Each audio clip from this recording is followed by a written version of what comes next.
Close your eyes and let your mind drift back through the mists of time to the cold shores of Scandinavia over 1,000 years ago. Picture yourself standing on a windswept cliff, watching longships cut through gray waters beneath an overcast sky.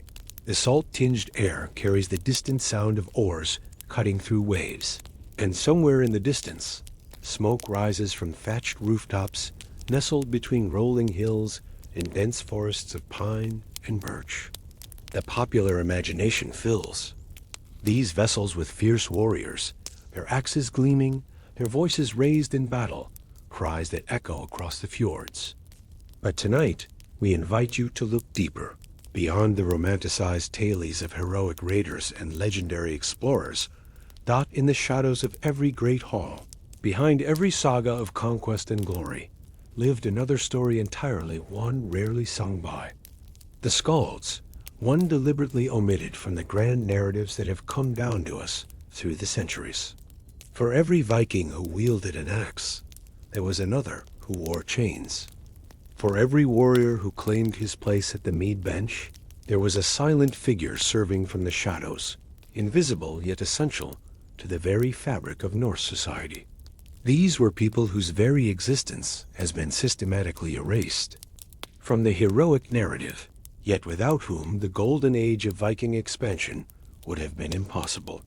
The word itself, thrall, carries a weight that echoes through the centuries. Derived from the Old Norse ryle, it meant bondsman, slave, servant. But these simple translations fail to capture the full horror of what it meant to lose not just your freedom, but your very identity, your connection to ancestors and gods, your right to speak your own name with pride. In a society that valued honor above life itself, thralls existed in a state of social death, breathing yet considered less than human by the very legal codes that governed Norse life. Tonight, we journey into this forgotten world where names were stripped away like autumn leaves in a northern wind, where human beings became property to be bought, sold, and discarded at will. We'll walk through the daily existence of those called thralls, the enslaved people who formed the foundation upon which Viking prosperity was built. Their stories have been largely erased from history, but archaeology and careful scholarship are slowly bringing these voices back from the silence of centuries. Through fragments of bone and iron, through careful analysis of ancient laws and forgotten customs, through the rare moments when their humanity breaks through the historical record, we begin to understand their world. Imagine yourself now, not as the warrior on the longship, but as one of those invisible figures in the shadows. Feel the rough wool of a simple tunic against your skin, the weight of iron shackles, the constant gnawing hunger that was your daily companion. This is a story of survival in the harshest of circumstances, of humanity persisting even in the face of absolute powerlessness. It's also a story of those rare souls who chose compassion over custom, and of the evidence they left behind carved in stone, buried in graves, and whispered through the careful analysis of ancient laws and forgotten customs. So settle back, breathe deeply, and prepare to discover the shadowed side of the Viking world, where even in darkness, traces of human dignity somehow endured. The first light of dawn creeps slowly across the Norwegian fjord, painting the sky in shades of gray and pale yellow. In the great hall of Jarl Einar, the embers of last night's fire still glow faintly in the central hearth, casting dancing shadows on the carved wooden pillars that support the massive roof beams. The air is thick with the lingering scent of roasted meat, spilled ale, and the sweat of sleeping warriors who lie sprawled on benches and furs throughout the hall. But you are not among them. Your name was Bridget once, though that feels like a lifetime ago, perhaps because it was a different life, a different world, before the longships came to your Irish village, like wolves descending on sheep. Now you have no name that matters, no identity beyond the simple designation that marks your status. Thrall. The word hangs around your neck heavier than any iron collar, defining every moment of your existence, every breath you take in this cold land. So far from the green hills of your birth, you rise from your sleeping place in the cold storage shed, behind the main hall, where the thralls are kept like the other property, near enough to be useful, far enough to be forgotten. The earthen floor is hard beneath the thin layer of straw that serves as your bed, and your bones ache from the cold that seeps through the walls. Around you, other figures stir in the darkness. Cormac, taken from the same raid that claimed you. Astrid, a Saxon woman captured 3 seasons ago. Old Henrik, born into slavery and knowing no other life. And little Asa, barely 10 years old, whose mother died of fever before winter's end. None of you speak. There is nothing to say that hasn't been said, and words are a luxury that slaves cannot afford. The routine never changes. It's carved into your very bones now, as much a part of you as your heartbeat or the rhythm of your breathing. First, you must kindle the fires, not just the great hearth in the hall, but the cooking fires, the forge fire, the fire in the sauna house. Your hands move with practiced efficiency, though the winter air bites at your fingers. A flint and steel are precious things, and if you fail to light the fires quickly, if you waste tinder or charcloth, the punishment is swift and memorable. You've learned to work with hands so cold you can barely feel them, to coax flame from the smallest spark, to nurse fire to life when your own life feels like it's slowly dying. The wood must be perfect dry, properly sized, arranged just so. You know which logs will catch quickly and which will burn long and steady. You know the master's preferences, how he likes the hall warm but not smoky, how the cooking fire must be hot enough to sear meat, but controlled enough not to burn the bread. Every fire you build is a small act of survival, because failure means pain, and pain means you're one step closer to being broken entirely. Asterisk, as the flames begin to dance and crackle, casting their warm glow across the hall, you can hear the first stirrings of the free folk. The Jarl's son, Magnus, stretches and yawns loudly, his voice carrying the casual authority of someone who has never doubted his place in the world. His wife, Sigrid, calls for ale to break her fast, her tone sharp with the irritation of someone roused too early from comfortable sleep. These are sounds that determine your day demands and complaints, and casual orders that you must anticipate and fulfill without being asked, because to wait for direct instruction suggests laziness. And laziness in a thrall is intolerable. Water must be fetched from the well, a task that sounds simple until you consider that the well is 50 paces from the hall, down a steep slope that becomes treacherous with ice in winter. The buckets are heavy when full, and you must make this journey dozens of times each day. Your shoulders burn constantly from the weight, and the rope handles have worn permanent grooves in your palms. But the water must be clean, must be fresh, must be available whenever anyone desires it. The Jarl's family bathes regularly, a luxury that requires heating enormous quantities of water over the fires you tend. They drink ale and wine, but they wash their faces with clean water, rinse their mouths with clean water. Expect clean water for cooking and cleaning, and all the small necessities of comfortable life. You remember the day you tried to drink deeply. From the bucket, your throat parched from the constant labor. Torv, the Jarl's overseer, struck you so hard that you lost consciousness. When you woke, your head throbbing and your lips split, he explained in his calm, patient voice that thralls drink when their betters have drunk their fill, eat when their betters have eaten their fill, rest when their betters no longer require service. This is the natural order of things, he told you, as fixed and immutable as the rising of the sun or the turning of the seasons. The morning meal preparations begin before the sun has fully risen. Bread must be baked fresh, though the grain belongs to the free folk, and thralls receive only the poorest portions, the coarse flour full of chaff, the moldy grain that would be fed to animals in better times. You knead the dough with hands that have long since stopped feeling the cuts and burns that cover them. Your movements automatic and efficient.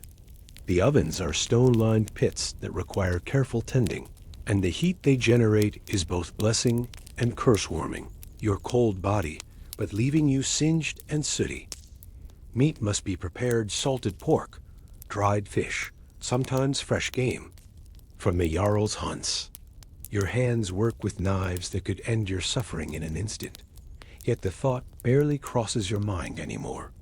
Escape through death is still escape, but it's also surrender, and something deep within you refuses to surrender completely. Perhaps it's the memory of your mother's voice, singing you to sleep with old Irish lullabies. Perhaps it's the stubborn flame of anger that burns in your chest, fed by every humiliation, every casual cruelty, every moment when you're treated like an object rather than a person. The smell of cooking food fills the hall, rich and savory, making your empty stomach clench with hunger. Thralls eat the scraps, the burned portions, the bones with bits of meat still clinging to them. You've learned to be grateful for these meager offerings, to make them last, to extract every bit of nourishment for what you're given. Hunger is your constant companion, a dull ache that never quite goes away. That makes you dream of the feast days of your childhood, when there was enough food for everyone and more, besides Dot, as the free folk wake fully and begin their day.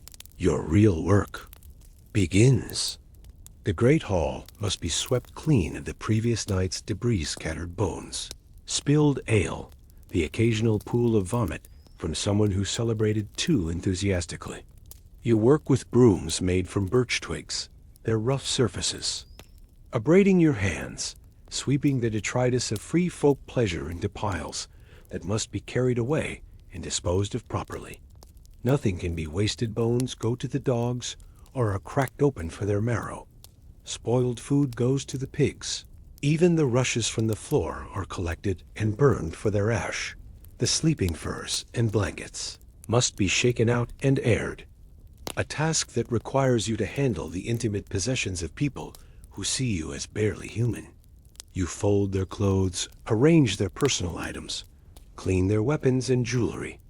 Every object tells a story of comfort and security that you will never know. The soft wool woven by skilled craftswomen, the silver arm rings that mark wealth and status, the fine weapons passed down to generations of free ancestors.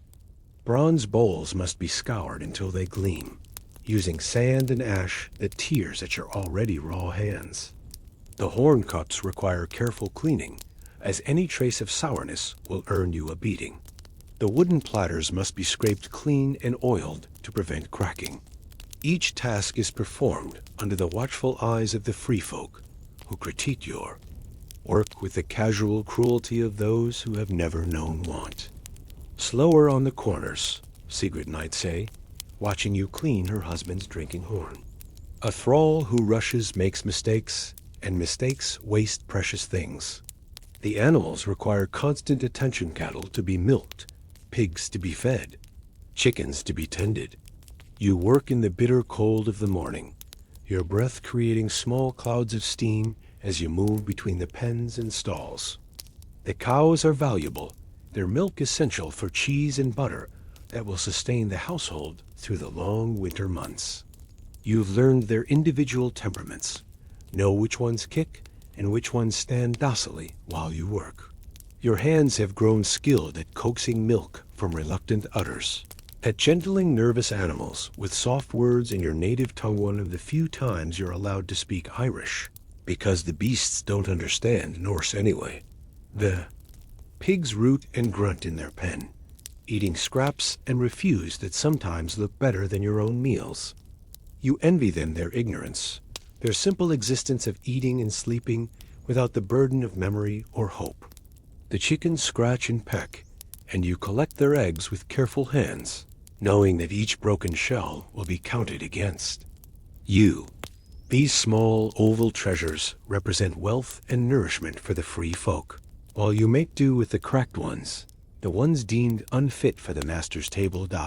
Your clothing is simple, and practical, a rough woolen tunic that scratches against your skin.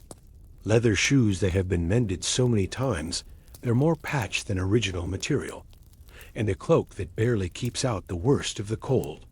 Everything you wear belongs to the Jarl, granted to you for the purely practical purpose of keeping you functional. When the clot. As the sun reaches its zenith above the fjord, casting short shadows that offer little respite from the day's labors, the true weight of your bondage becomes most apparent. This is the time when the free folk conduct their business, when travelers arrive with news from distant lands, when the marketplace buzzes with activity and opportunity, none of which touches your life except as another source of work and humiliation. The Jarl has visitors today, fellow chieftains from neighboring settlements who've come to discuss matters of mutual interest. Their arrival means more mouths to feed, more beds to prepare, more clothes to clean, more waste to dispose of.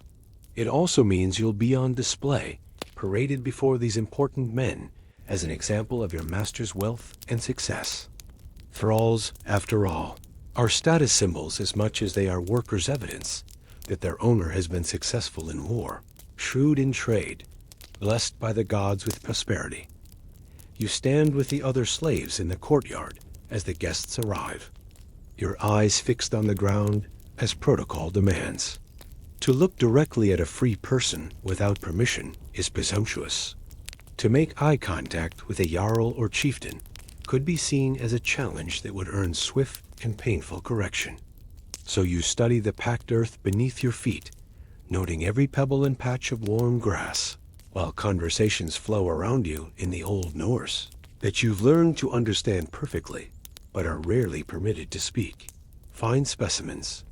One of the visitors comments, and you feel his appraising gaze sweep over you like a merchant evaluating livestock. The Irish woman looks strong enough for field work, and that Saxon girl has the build for weaving. What did you pay for them? The question hangs in the air like smoke from a dying fire, reducing your entire existence to a matter of commerce and calculation. You are not Bridget, who once helped her mother tend the abbey garden, who knew the names of every saint and could recite prayers in Latin. You are the Irish woman, valuable primarily for the strength in your back and the potential labor in your hands. The Jarl's response carries the casual pride of a man discussing his finest hunting hounds or prize breeding stock. The Irish one cost me 3 marks of silver at the market in Hedibi, though she was half dead from the voyage and needed weeks of feeding before she was fit for work. The Saxon I took myself from a monastery raid in Northumbria. She was teaching the young nuns to weave, so I knew she'd be useful. Breaking her to obedience took some time, but she's proven worth the effort. These words wash over you like cold water, each syllable a reminder of your complete powerlessness. Your capture, your sale, your training for bondage, all of it discussed as casually as the weather or the quality of this year's grain harvest. The men move on to other topics, but their conversation has already accomplished its purpose, establishing the pecking order, demonstrating prosperity, reducing human beings to the status of valuable objects. The marketplace beckons, and you're assigned to accompany your master's steward to purchase supplies for the extended feast required by the visiting dignitaries. The journey to the trading settlement takes most of the morning, following well-worn paths that wind between farms and through patches of forest. You walk behind the horse-drawn cart, your role that of pack animal and guard, ready to lift heavy bundles or defend against bandits, though your value as a fighter is limited by the simple fact that you're not permitted to carry real weapons. The marketplace is a revelation of human commerce in all its forms. Merchants spread their wares on woolen blankets and wooden tables, amber from the Baltic shores, furs from the northern forests, iron tools forged by skilled craftsmen, pottery glazed in beautiful patterns, jewelry wrought from precious metals. The air is thick with the scent of unfamiliar spices, the sound of a dozen different languages, the sight of peoples from lands you've never imagined. Arab traders display silk and silver, their dark robes a stark contrast to the rough woolen clothes of the Norse merchants. Slavic traders offer honey and wax, their carts creaking under the weight of wooden barrels and ceramic jars. But among all this legitimate commerce flows another, darker trade, the buying and selling of human beings. You see them immediately, your fellow sufferers, standing in small groups with the particular stillness that marks the enslaved.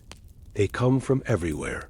Fellow Irish taken in raids along the western coasts, Anglo-Saxons captured during the endless wars that racked their fractured kingdoms, Slavs taken from the great forests of the east, even fellow Norsemen who fell into bondage through debt or crime or simple misfortune. The slave market operates with the same casual efficiency as the trade in any other commodity. Potential buyers examine their prospective purchases with the thoroughness of farmers selecting breeding stock, checking teeth for signs of health, feeling muscles for strength, looking for scars that might indicate defiance or injury. You watch. A young Frankish woman, perhaps 17 years old, standing naked in the cold while a Swedish jarl debates her price with the slave trader. Her eyes are fixed on some distant point beyond the crowd, her mind clearly retreated to some safer place where hands cannot reach and voices cannot penetrate. Fresh from the monastery raids in Ireland, the trader announces, his voice carrying the practiced enthusiasm of a man who makes his living from human misery. Barely 16, healthy as spring grain, and already trained in domestic work.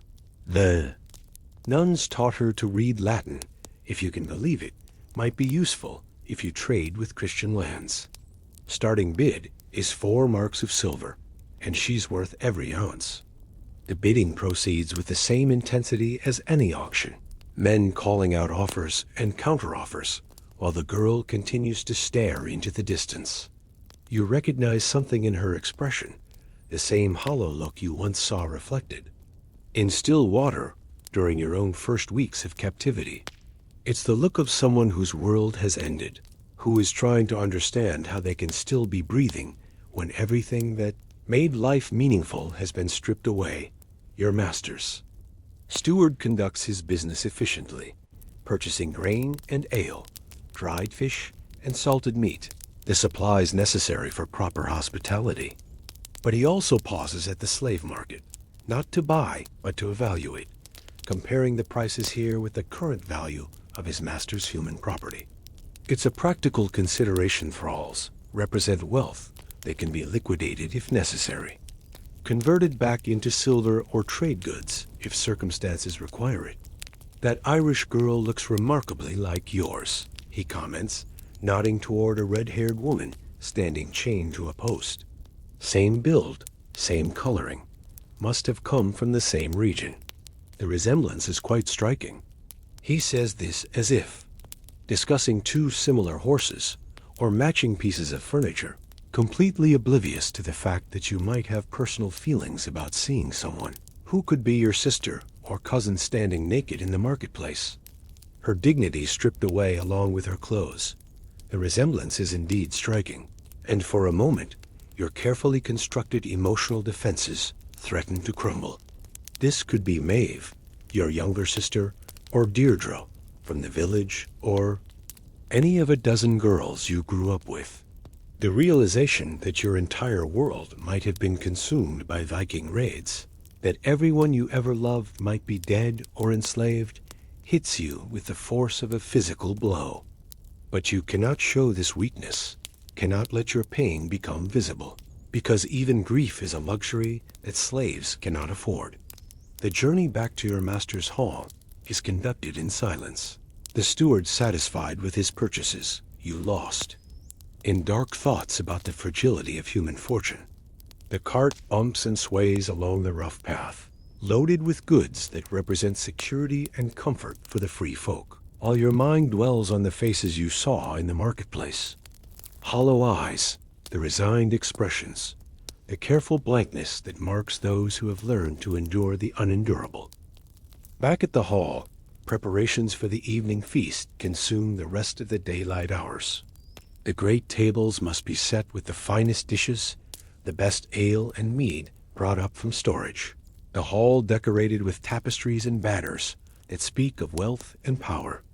You work alongside the other thralls in a carefully choreographed dance of service, each person knowing their role, each task performed with the efficiency born of long practice and the fear of punishment for failure. The visiting jarls will expect entertainment befitting their status stories and songs, displays of wealth and generosity, demonstrations of their host's success and prosperity. You and your fellow slaves are part of this display, living proof of successful raids and profitable trade. Your very presence at the feast, serving wine and clearing dishes, represents your master's achievements in the most tangible way possible. As the afternoon light begins to fade and the evening preparations reach their climax, you catch glimpses of the larger world through the conversations of the free folk. There is talk of new trade routes opening to the east, of Christian kingdoms growing stronger and more organized in their resistance to Viking raids, of changing political alliances among the Norse chieftains themselves. This is history in the making, the great currents of change that will shape the future of nations and peoples. Yet you experience it only as background noise to your daily struggle for survival. The irony is not lost on you that these men, who debate the fate of kingdoms over their cups of mead, depend entirely on the labor of people they consider barely human. Without thralls to work their fields, tend their animals, maintain their households, and craft their goods, the entire structure of Norse society would collapse. Yet this dependency is never acknowledged, never even discussed, as if the work simply happens by magic or divine intervention. You think sometimes about what would happen if all the thralls simply vanished one morning, if every enslaved person in Scandinavia disappeared like morning mist before the sun. The great halls would fall silent, the fields would lie untended, the ships would remain unbuilt, the weapons would grow dull from lack of care. The entire edifice of Viking civilization would crumble within a single season. Yet the free folk continue to believe that their success stems from their own innate superiority rather than from the stolen labor of captured peoples. But such thoughts are dangerous, leading nowhere but frustration and despair. Better to focus on the immediate tasks at hand, the trenchers to be filled, the cups to be kept full, the endless small services that keep the wheels of the household turning smoothly. Tomorrow will bring its own challenges, its own small humiliations and hidden cruelties, its own brief moments of beauty or kindness that make survival possible for another day. Asterisk, as twilight descends over the fjord, painting the sky in shades of purple and gold that mock the beauty of a world you can observe, but never truly inhabit. The evening's duties begin in earnest. The great feast is about to commence, and with it comes the most visible reminder of your status as something less than human. Tonight, you will serve those who own you, moving among them like a ghost, invisible until needed, silent unless spoken. A living reminder of the hierarchy that governs every aspect of Norse society. The great hall has been transformed for the occasion. Tapestries depicting heroic battles and legendary hunts hang from the wooden walls, their rich colors illuminated by the dancing flames of oil lamps and torches. The long tables groan under the weight of the finest dishes the household can provide roasted. Boar with its skin crackling and fat dripping into the fire, fresh bread baked with precious white flour, wheels of aged cheese, bowls of preserved fruits that speak of successful trade with distant lands. The air is thick with the scent of roasting meat and spilled ale, the sound of laughter and boasting voices that will grow louder as the evening progresses. You take your position along the wall with the other thralls, your hands clasped behind, your back, your eyes downcast in the posture of submission that has become as natural as breathing. The free folk file into the hall with the casual arrogance of those who have never questioned their right to comfort and abundance. They wear their finest clothes wool dyed in rich colors, silver brooches and arm rings that catch the firelight, elaborately braided hair, adorned with precious beads. Every aspect of their appearance speaks of wealth and status, of successful raids and profitable trade, of a place in the world that is secure and unchallenged. The visiting Jarls take their places at the high table, their presence transforming an ordinary feast into a display of political alliance and mutual respect. These are men who command hundreds of warriors, who own vast estates worked by armies of thralls, who can trace their lineages back to gods and legendary heroes. They speak in the confident tones of those accustomed to being obeyed, their conversations ranging across topics of war and peace, trade and diplomacy, the complex web of obligations and alliances that bind the Norse chieftains together. Master rises to welcome his guests, his voice carrying across the hall with practiced authority. Welcome, friends, to my hearth and home.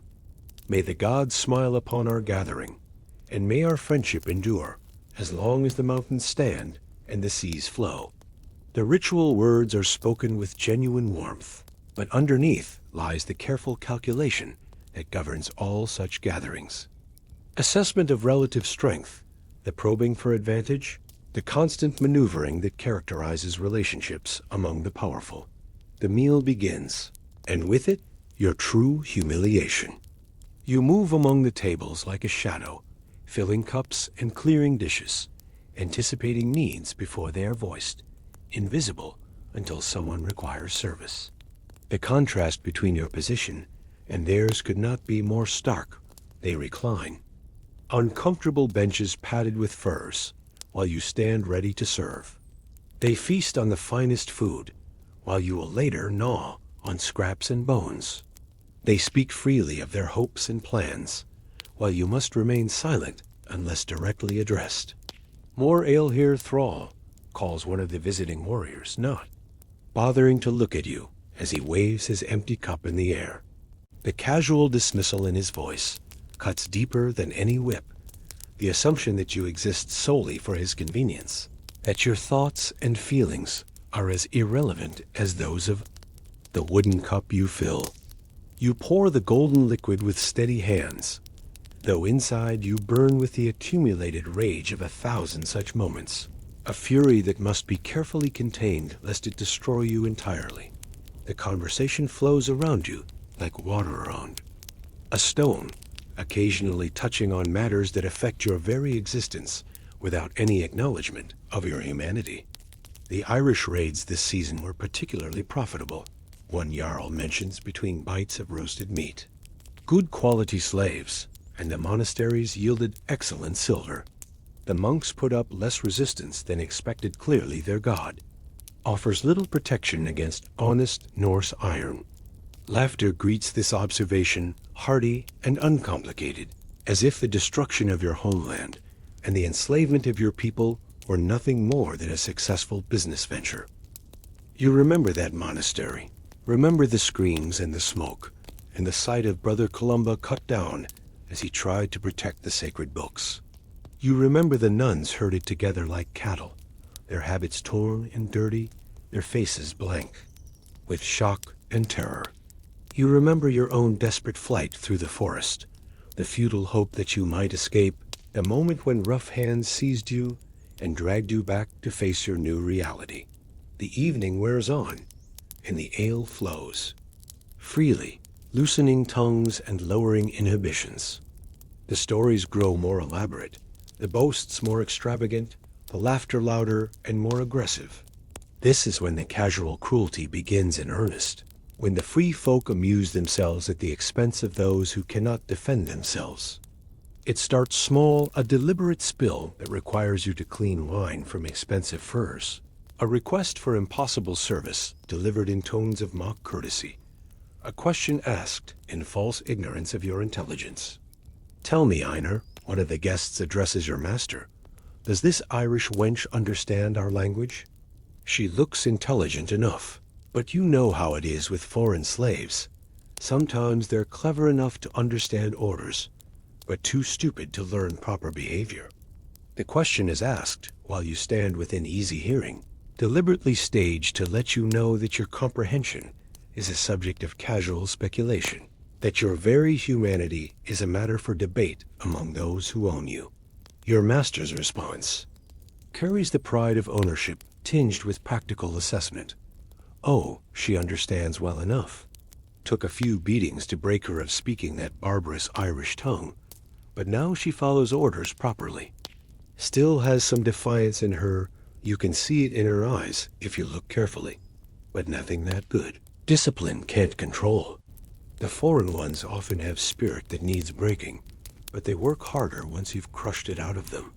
The conversation continues in this vein, discussing your character and capabilities, as if you were a horse being evaluated for purchase. Your intelligence is acknowledged, but dismissed as irrelevant.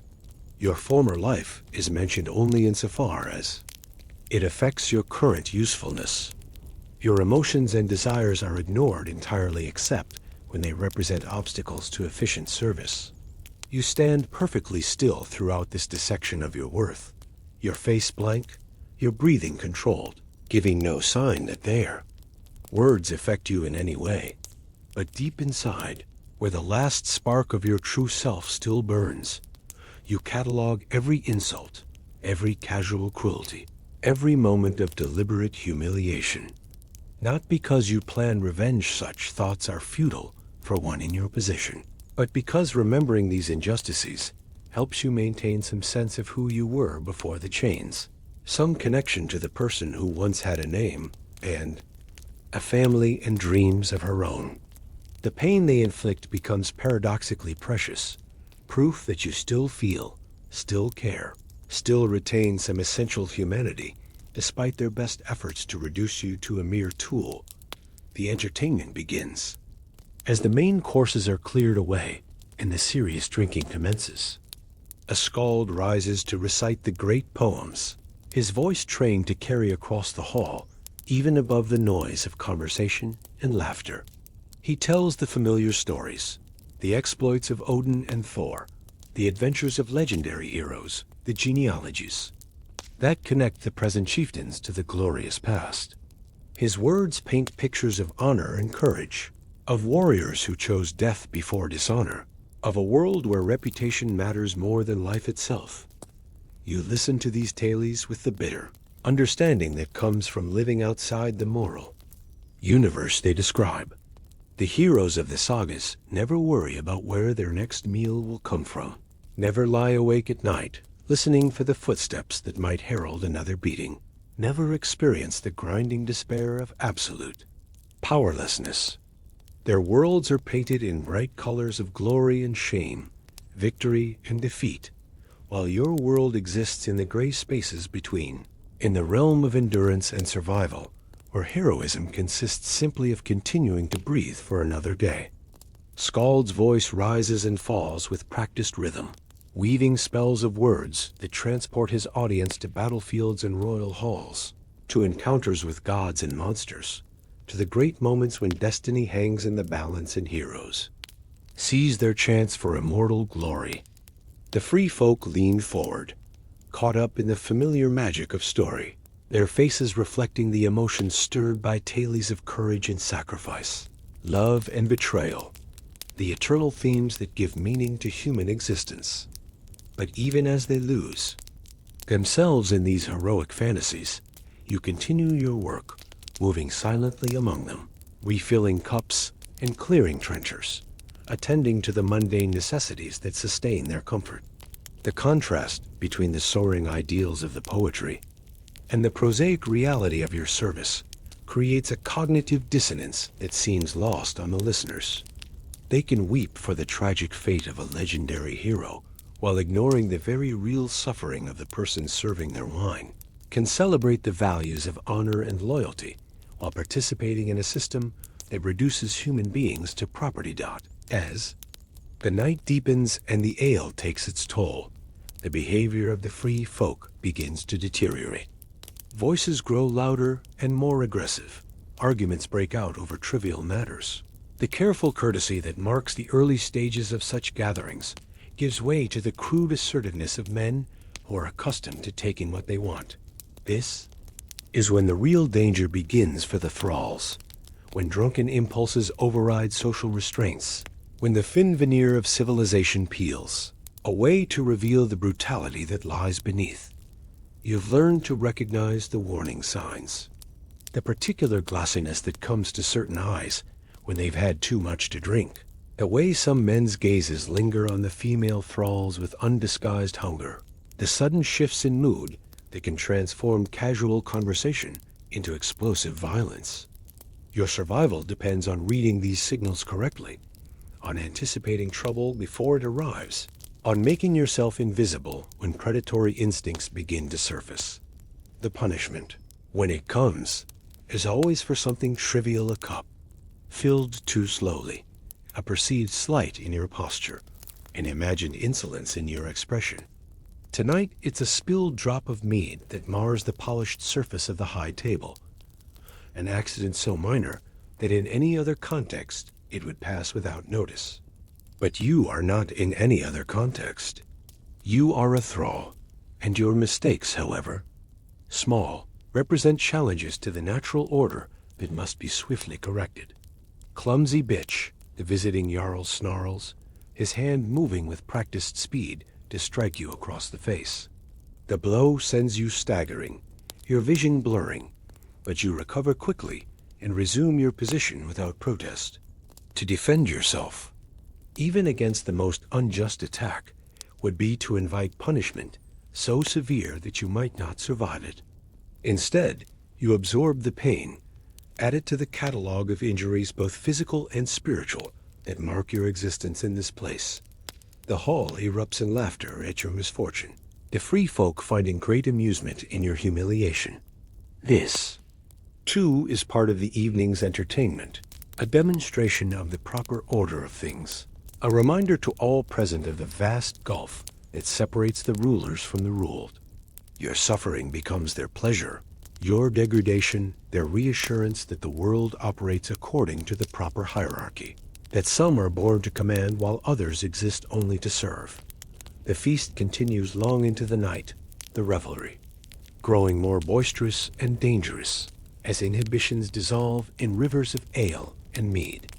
You move through this chaos like a ghost, tending to needs that grow more unreasonable and demands that become increasingly cruel as the evening progresses. The free folk seem to take particular pleasure in testing the limits of your endurance, in finding new ways to remind you of your powerlessness, in demonstrating their absolute authority over your body and spirit.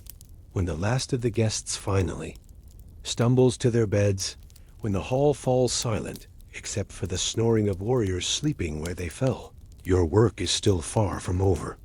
The great cleanup begins, a task that will occupy you and your fellow thralls until the first light of dawn creeps through the smoke holes in the roof.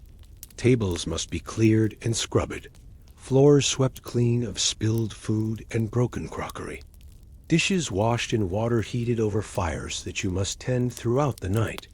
Your hands work automatically in the dim light of dying embers, guided by muscle memory and the desperate need to complete these tasks before the free folk wake and find fault with your efforts. The cold seeps through the walls, making your fingers numb and clumsy, but you cannot pause to warm them. The work must be done, and done perfectly, or tomorrow will bring new punishments to add to the collection of scars and bruises that map the story of your servitude. As you scrub the accumulated grease and wine stains from the wooden tables, you think about the woman you once were, the dreams you once harbored, the future you once imagined for yourself. That person feels like a stranger now, someone from a story told long ago, someone whose concerns and aspirations seem impossibly naive from your current perspective. The girl who once helped her mother in the Abbey garden, who dreamed of perhaps taking vows herself someday, who believed that goodness and faith would protect. In the rolling hills of western Scotland, where the mist clings to ancient stones and the sea whispers secrets to those who know how to listen, A child was born who would challenge the very foundations of the world she inherited. The year was approximately 834, and the Vikings had already begun their transformation from coastal raiders to permanent settlers, establishing themselves in lands far from their Scandinavian homeland. Into this turbulent time came Odd Kettlesdottir, though history would remember her by a different name entirely. Odd the Deep-Minded, a woman whose wisdom would become legendary and whose actions would ripple through generations long after her. Her father, Ketil Flatnose, was himself a figure of considerable importance in the complex political landscape of the North Atlantic world. Neither fully Norwegian nor completely Scottish, he embodied the fluid nature of identity in an age when borders shifted like tide lines, and loyalty was often a matter of practical necessity rather than blood or birthright. Ketil had carved out a domain in the Hebrides through a combination of political acumen, military prowess, and the kind of pragmatic flexibility that allowed successful men to navigate the treacherous currents of early medieval politics. The household into which Odd was born operated according to principles that would seem familiar to any Norse chieftain, yet carried subtle differences that would profoundly shape her understanding of power and responsibility. Yes, there were thralls who performed the endless labor that sustained the family's prosperity, Irish captives taken in raids, Pictish slaves acquired through trade, the occasional Norse bondsman whose family had fallen into debt or disgrace. But Ketil's approach to managing his human property carried a pragmatic streak that bordered on innovation, a recognition that slaves who were treated with a modicum of decency might prove more reliable and productive than those who were brutalized into submission. Young Odd observed all of this with the keen intelligence that would earn her the epithet deep-minded in later years. While other children of her station learned to see thralls as barely human tools, she noticed the subtle ways in which the enslaved people in her father's household maintained their dignity and humanity despite their bondage. She saw how Dunno, an Irish scholar enslaved during a monastery raid, continued to compose poetry in his native tongue during the brief moments when he thought no one was listening. She watched Morag, a Pictish woman who worked in the kitchens, teach her young daughter to weave patterns that carried the symbols and stories of their lost homeland. These observations planted seeds in Odd's mind that would not fully germinate for decades, but they fundamentally altered her understanding of what it meant to hold power over others. Unlike many of her contemporaries, who learned to see slavery as a natural and inevitable part of the world's order, Odd began to recognize it as a choice system that existed because people chose to maintain it, not because the gods had decreed it must be so. Her education followed the pattern typical for daughters of important chieftains, but with significant variations that reflected her father's unusual circumstances and her own exceptional abilities. She learned the skills expected of a woman who would someday manage a great household: how to oversee the complex work of spinning and weaving, how to manage stores of food and supplies through the long northern winters, how to maintain the delicate web of relationships that held extended family networks together. But she also received instruction in areas typically reserved for men, learning to read and write in both runes and Latin script, studying the intricate laws that governed inheritance and property rights, gaining familiarity with the principles of navigation and shipbuilding that were essential knowledge for anyone whose livelihood depended on the sea. Perhaps most importantly, she learned the art of careful observation and thoughtful analysis that would serve her throughout her life. Ketil Flatnose was a man who survived and prospered by understanding the true motivations of those around him, by seeing through the surface of events to the deeper currents that drove human behavior. He taught his daughter to listen, not just to what people said, but to what they left unsaid, to watch for the small gestures and fleeting expressions that revealed genuine intentions beneath polite facades. These lessons proved invaluable as Odd grew from childhood into adolescence, navigating the complex social landscape of a household that served as a crossroads between cultures. Visitors arrived regularly from Norway and Denmark, from the emerging kingdoms of Scotland and Ireland, from the scattered Norse settlements that dotted the North Atlantic islands.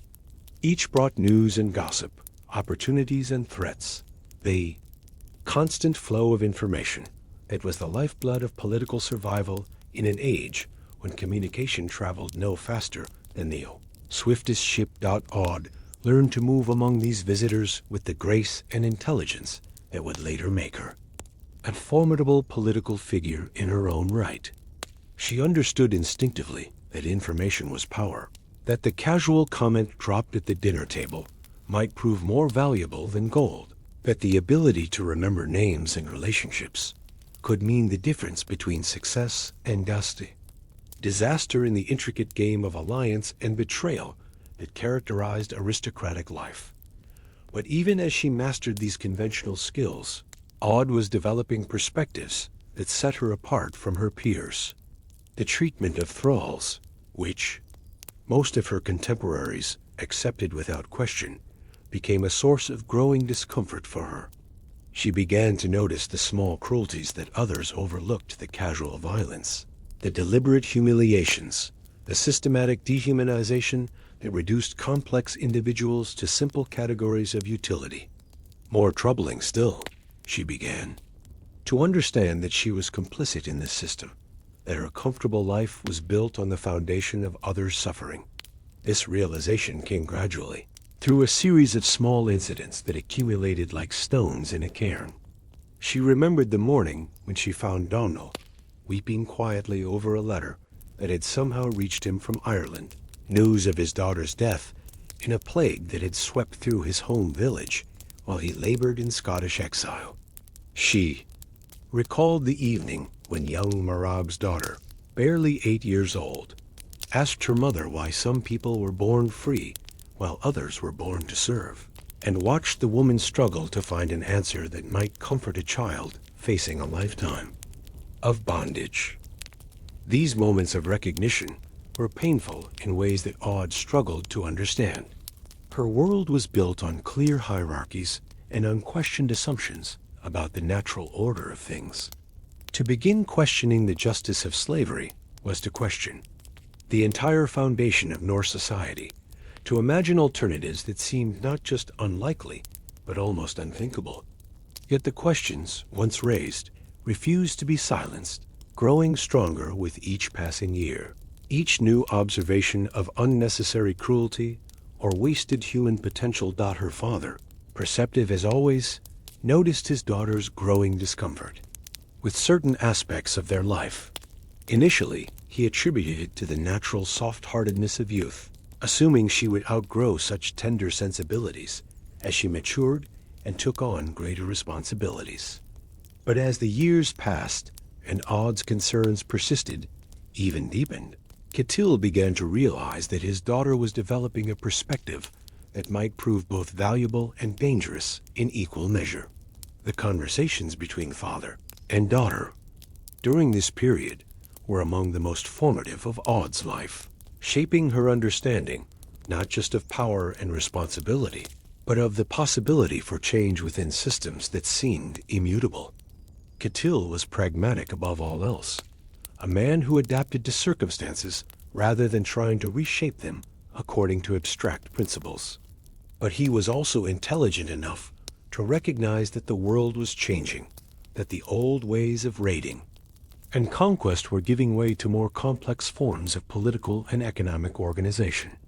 The future belongs to those who can build, not just destroy, he told her one evening as they walked along the shore near their stronghold, watching the sunset paint the western sea in shades of gold and crimson. Raiding made us rich, but trade will make us powerful. And trade requires partners, not just victims. The man who burns a monastery may fill his purse today, but the man who protects it builds relationships that last for generations. These words would echo in Aud's mind for years to come, providing a framework for understanding how practical considerations might align with moral impulses to create possibilities for change. Her father was not advocating for abolition of slavery out of humanitarian concern, but rather suggesting that circumstances might arise where treating slaves better, or even freeing them, could serve strategic purposes. It was a pragmatic rather than idealistic approach, but it opened mental doors that might otherwise have remained forever closed as Odd entered her teenage years. Her exceptional intelligence and strong personality began to attract attention. Beyond her father's household, visitors increasingly sought her out for conversation, recognizing in her a mind that could grasp complex political and economic concepts with unusual clarity. Marriage proposals began to arrive, each representing not just personal alliances, but intricate webs of political calculation that could affect the balance of power across the North Atlantic world. The negotiations surrounding these potential marriages provided Odd with valuable insight into how she was perceived by the wider world, and more importantly, how she might use that perception to advance her own goals. She was valued not just for her beauty or her father's wealth, but for her intelligence and judgment, qualities that were increasingly recognized as valuable assets in an age when successful leadership required more than simple military prowess. This recognition gave her a form of leverage that she was learning to use with growing sophistication. But even as she navigated these complex negotiations, Odd's thoughts continued to return to the questions that had troubled her since childhood. The slaves in her father's household went about their daily tasks with the same mechanical efficiency she had always known. But now she saw them differently, not as fixtures of the natural order, but as people whose lives had been shaped by choices made by others, whose potential remained largely unrealized because of circumstances rather than inherent limitations. The weight of this understanding grew heavier with each passing season, and Odd began to realize that someday she would be forced to choose between accepting the world as it was or working to create the world as it might be. The comfortable certainties of childhood were giving way to the more complex moral landscape of adulthood, where every privilege carried responsibilities and every advantage came with obligations that extended beyond personal satisfaction to encompass broader questions of justice and human dignity. Asterisk. The marriage that would shape the rest of Odd's life came about through the complex negotiations that characterized high-level Viking politics, where personal relationships served as the foundation for broader alliances, and every union carried implications that extended far beyond the immediate families involved. Her chosen husband was Olaf the White, a Norwegian chieftain who had established himself as one of the most powerful Viking leaders in Ireland, ruling from Dublin with a combination of military prowess and political acumen that had earned him respect throughout the Norse world. The match represented a strategic triumph for both families. Ketil Flatnose gained a powerful ally whose influence extended deep into Irish affairs, while Olaf acquired a bride whose intelligence and connections could prove invaluable in the delicate business of governing a multicultural kingdom where Norse, Irish, and Anglo-Saxon populations lived in uneasy proximity. For Odd herself, the marriage offered opportunities that few women of her era could even imagine: the chance to wield real political power, to influence decisions that affected thousands of lives, to test her evolving ideas about leadership and social organization on a scale that could produce meaningful change. The journey from her father's stronghold in the Hebrides to Olaf's court in Dublin provided Odd with her first extended exposure to the broader world beyond her childhood. Home. The sea voyage, undertaken in early summer when the weather was most favorable, took her through waters that had become highways for Viking expansion, past islands and coastlines where Norse settlers had established themselves as the new ruling class over indigenous populations that had known very different forms of social organization. Each port of call along the way offered glimpses into the varied approaches that Viking leaders had adopted for managing their conquered territories. Some ruled through pure intimidation, maintaining their authority through the constant threat of violence and the systematic brutalization of anyone who dared to challenge their supremacy. Others had developed more sophisticated systems that incorporated local customs and power structures, recognizing that sustainable rule required something more than mere fear to maintain. Stability over time. Odd observed these different models with the analytical mind that had been trained since childhood to recognize the deeper patterns beneath surface events. She noted how the purely oppressive regimes seemed to require ever-increasing levels of violence to maintain order, creating cycles of rebellion and repression that drained resources and energy that might have been used for more productive purposes. Conversely, the more flexible approaches often produced greater prosperity and stability, though they required rulers who could navigate complex cultural negotiations and resist the temptation to impose simple solutions on complicated problems. Dublin itself was a revelation, a cosmopolitan city where Norse merchants traded with Irish craftsmen, where Saxon scholars taught alongside Icelandic poets, where the languages and customs of multiple cultures blended in ways that would have been unthinkable in the more homogeneous societies of Scandinavia. The city's prosperity was built on this diversity, with different groups contributing specialized skills and knowledge that created a commercial and intellectual dynamism unmatched anywhere else in the North Atlantic world. But beneath this apparent harmony lay tensions that would prove crucial to Odd's developing understanding of power and social organization. The Norse elite lived in luxury, while Irish laborers toiled in conditions that differed little from slavery. Saxon scholars might be honored for their learning, but they remained essentially captives whose intellectual gifts were exploited for their captors' benefit.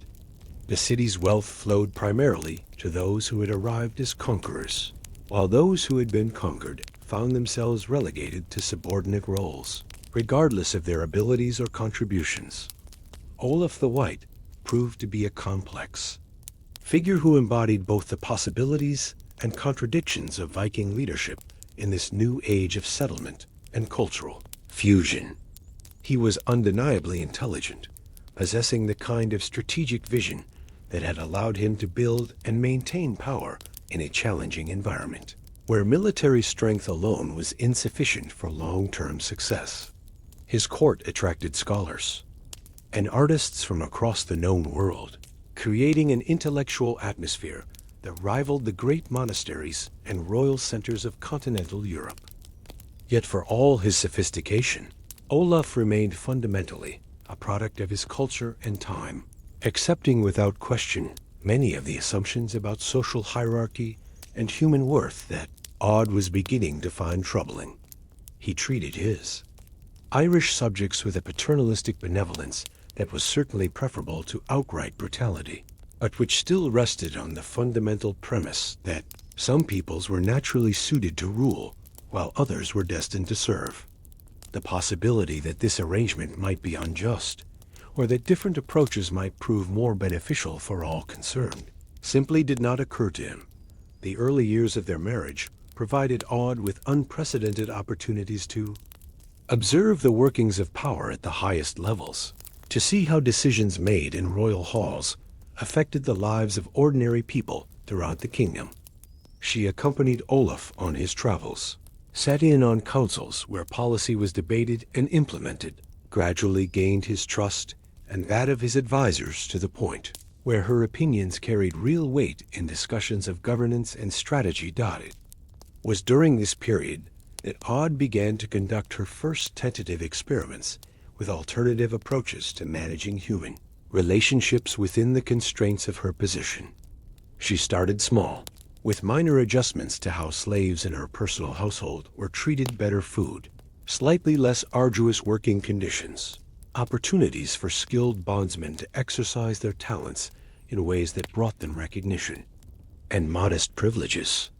These changes were implemented carefully, presented as practical efficiency measures rather than philosophical statements, designed to avoid challenging the fundamental assumptions of the system while testing whether different approaches might produce better results.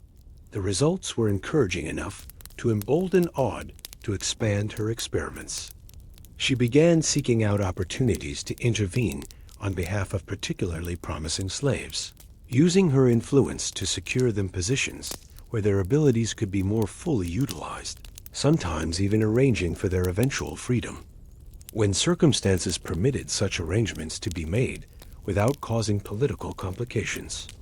Each success reinforced her growing conviction that the conventional wisdom about the natural limitations of enslaved peoples was wrong, that the waste of human potential inherent in the slave system represented not just a moral problem, but a practical inefficiency that hindered rather than helped the development of prosperous and stable societies.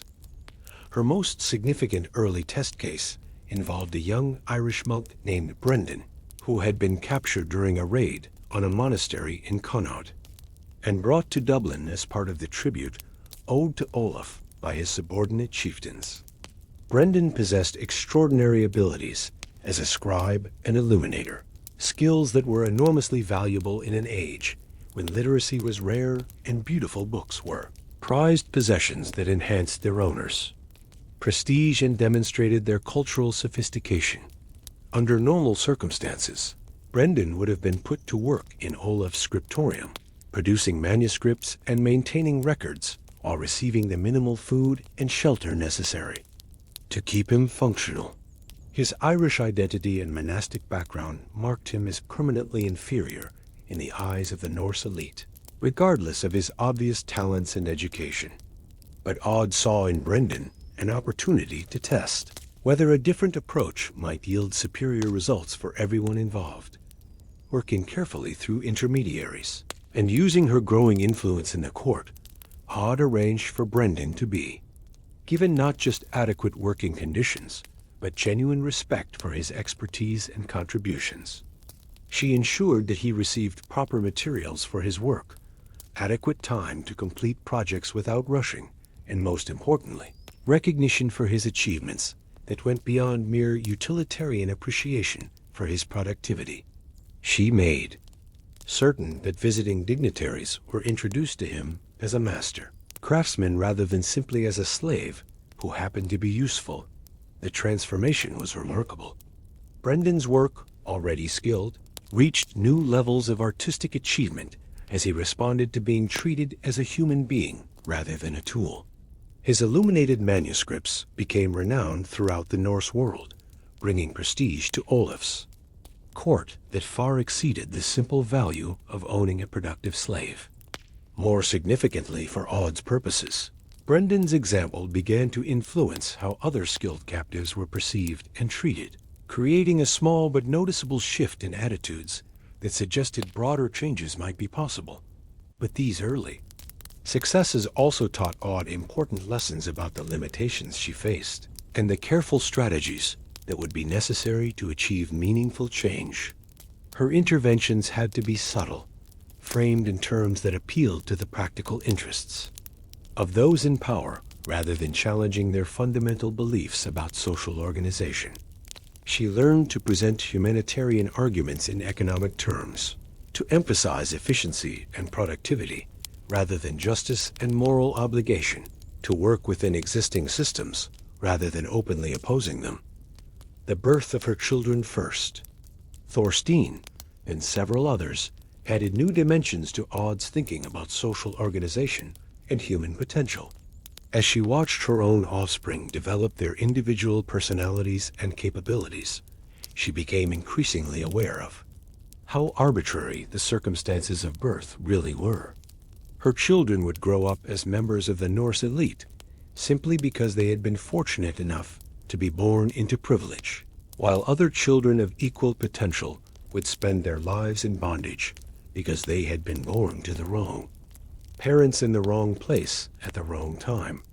This realization deepened her commitment to creating opportunities for those who had been less fortunate, but it also made her more aware of the systemic nature of the problems she hoped to address.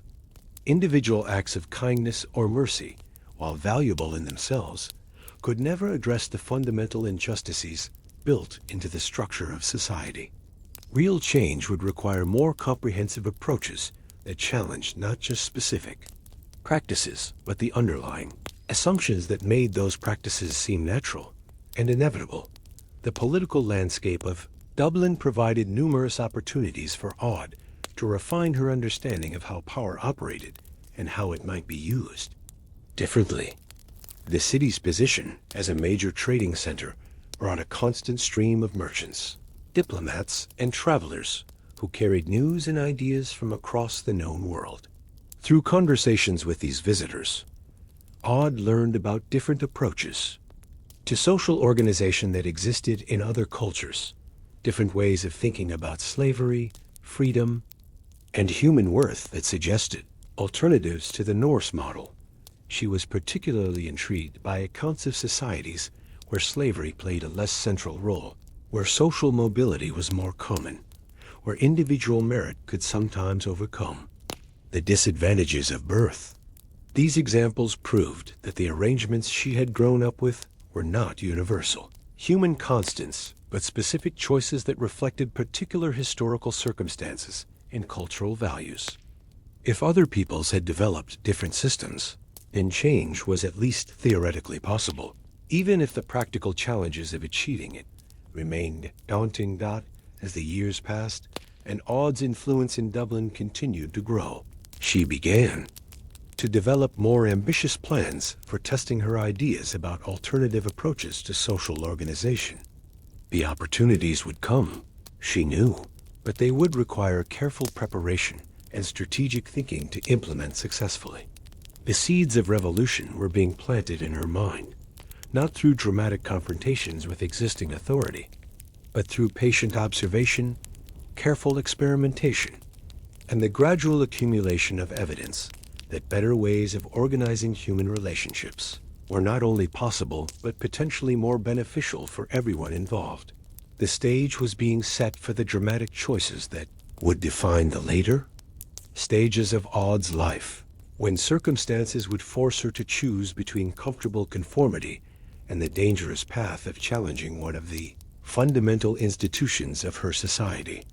But those momentous decisions still lay in the future.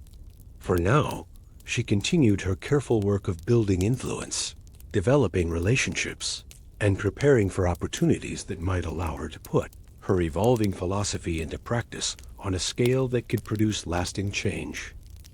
The moment that would transform Aud from a thoughtful observer into an active revolutionary came not through gradual evolution, but through sudden, devastating loss that stripped away the comfortable illusions that had allowed her to postpone difficult decisions.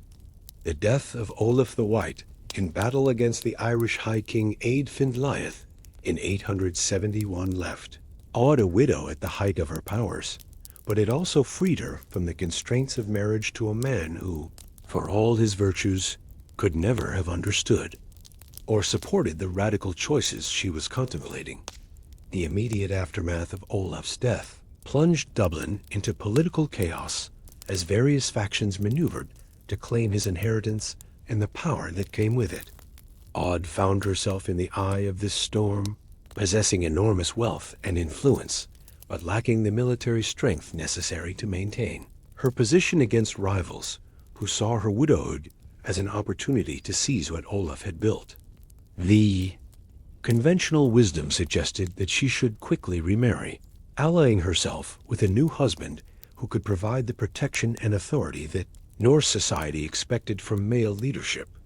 But Aud had spent too many years observing the workings of power to accept conventional wisdom without question.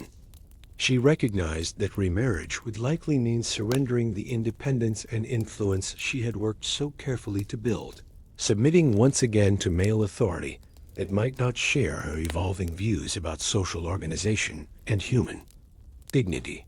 More importantly, she had begun to see this crisis as an opportunity rather than merely a threat, a chance to test her ideas about alternative approaches to leadership and social organization on a scale that could produce meaningful change. The decision to leave Dublin was partly strategic and partly philosophical. Strategically, Aud recognized that she could not hope to maintain her position in Ireland against the coalition of forces that were assembling against her. Her supporters were outnumbered and outgunned, and the political situation was deteriorating rapidly toward open warfare that would likely result in her death or capture. But philosophically, the decision represented something more profound, a choice to step away from the established order entirely, to create space for experimenting with different ways of organizing society that would have been impossible within. The constraints of existing political structures, the preparations for departure, required months of careful planning and delicate negotiations. Aud could not simply pack her belongings and sail away. She controlled vast estates, owned hundreds of slaves, maintained complex relationships with dozens of other powerful families throughout the Norse world. Every aspect of her extraction from Dublin had to be managed with exquisite care to avoid provoking the kind of violent retaliation that could destroy her and everyone associated with her. It was during these months of preparation that Aud made the decision that would define her historical legacy and set her apart from virtually every other powerful person of her era. Rather than selling her slaves to raise funds for the journey or transferring them to allies who might treat them reasonably well, she chose to free them, not just a few favored individuals, as gestures of magnanimity, but all of them. Every single person who labored under bondage in her households and estates. The magnitude of this decision cannot be overstated. Aud owned nearly 300 slaves, representing a fortune in human capital that exceeded the wealth of many kings. These were not just field hands and domestic servants, but skilled craftsmen, learned scholars, trained warriors, and experienced administrators whose abilities had been essential to maintaining her power and prosperity. By freeing them, she was not only abandoning enormous economic assets, but potentially creating hundreds of enemies who might use their knowledge of her affairs against her. Yet Aud had thought through the implications carefully, and her decision was based on more than mere moral conviction. She had observed how slavery corrupted both the enslaved and their masters, creating relationships based on fear and coercion that ultimately weakened rather than strengthened social bonds. She had seen how the constant threat of rebellion drained resources and attention that could have been used more productively, how the need to maintain control over unwilling workers limited innovation and efficiency. Most importantly, she had come to believe that voluntary loyalty was far more powerful and reliable than forced submission. The process of liberation was conducted with characteristic thoroughness and strategic thinking. Aud did not simply declare the slaves free and abandon them to fend for themselves in a hostile world that offered few opportunities for former bondsmen. Instead, she developed comprehensive plans for each individual based on their skills, preferences, and circumstances. Some chose to return to their homelands, and she provided them with ships, supplies, and silver, enough to re-establish themselves in their native communities. Others preferred to remain in Ireland, and she helped them secure positions where their abilities would be valued and their freedom respected.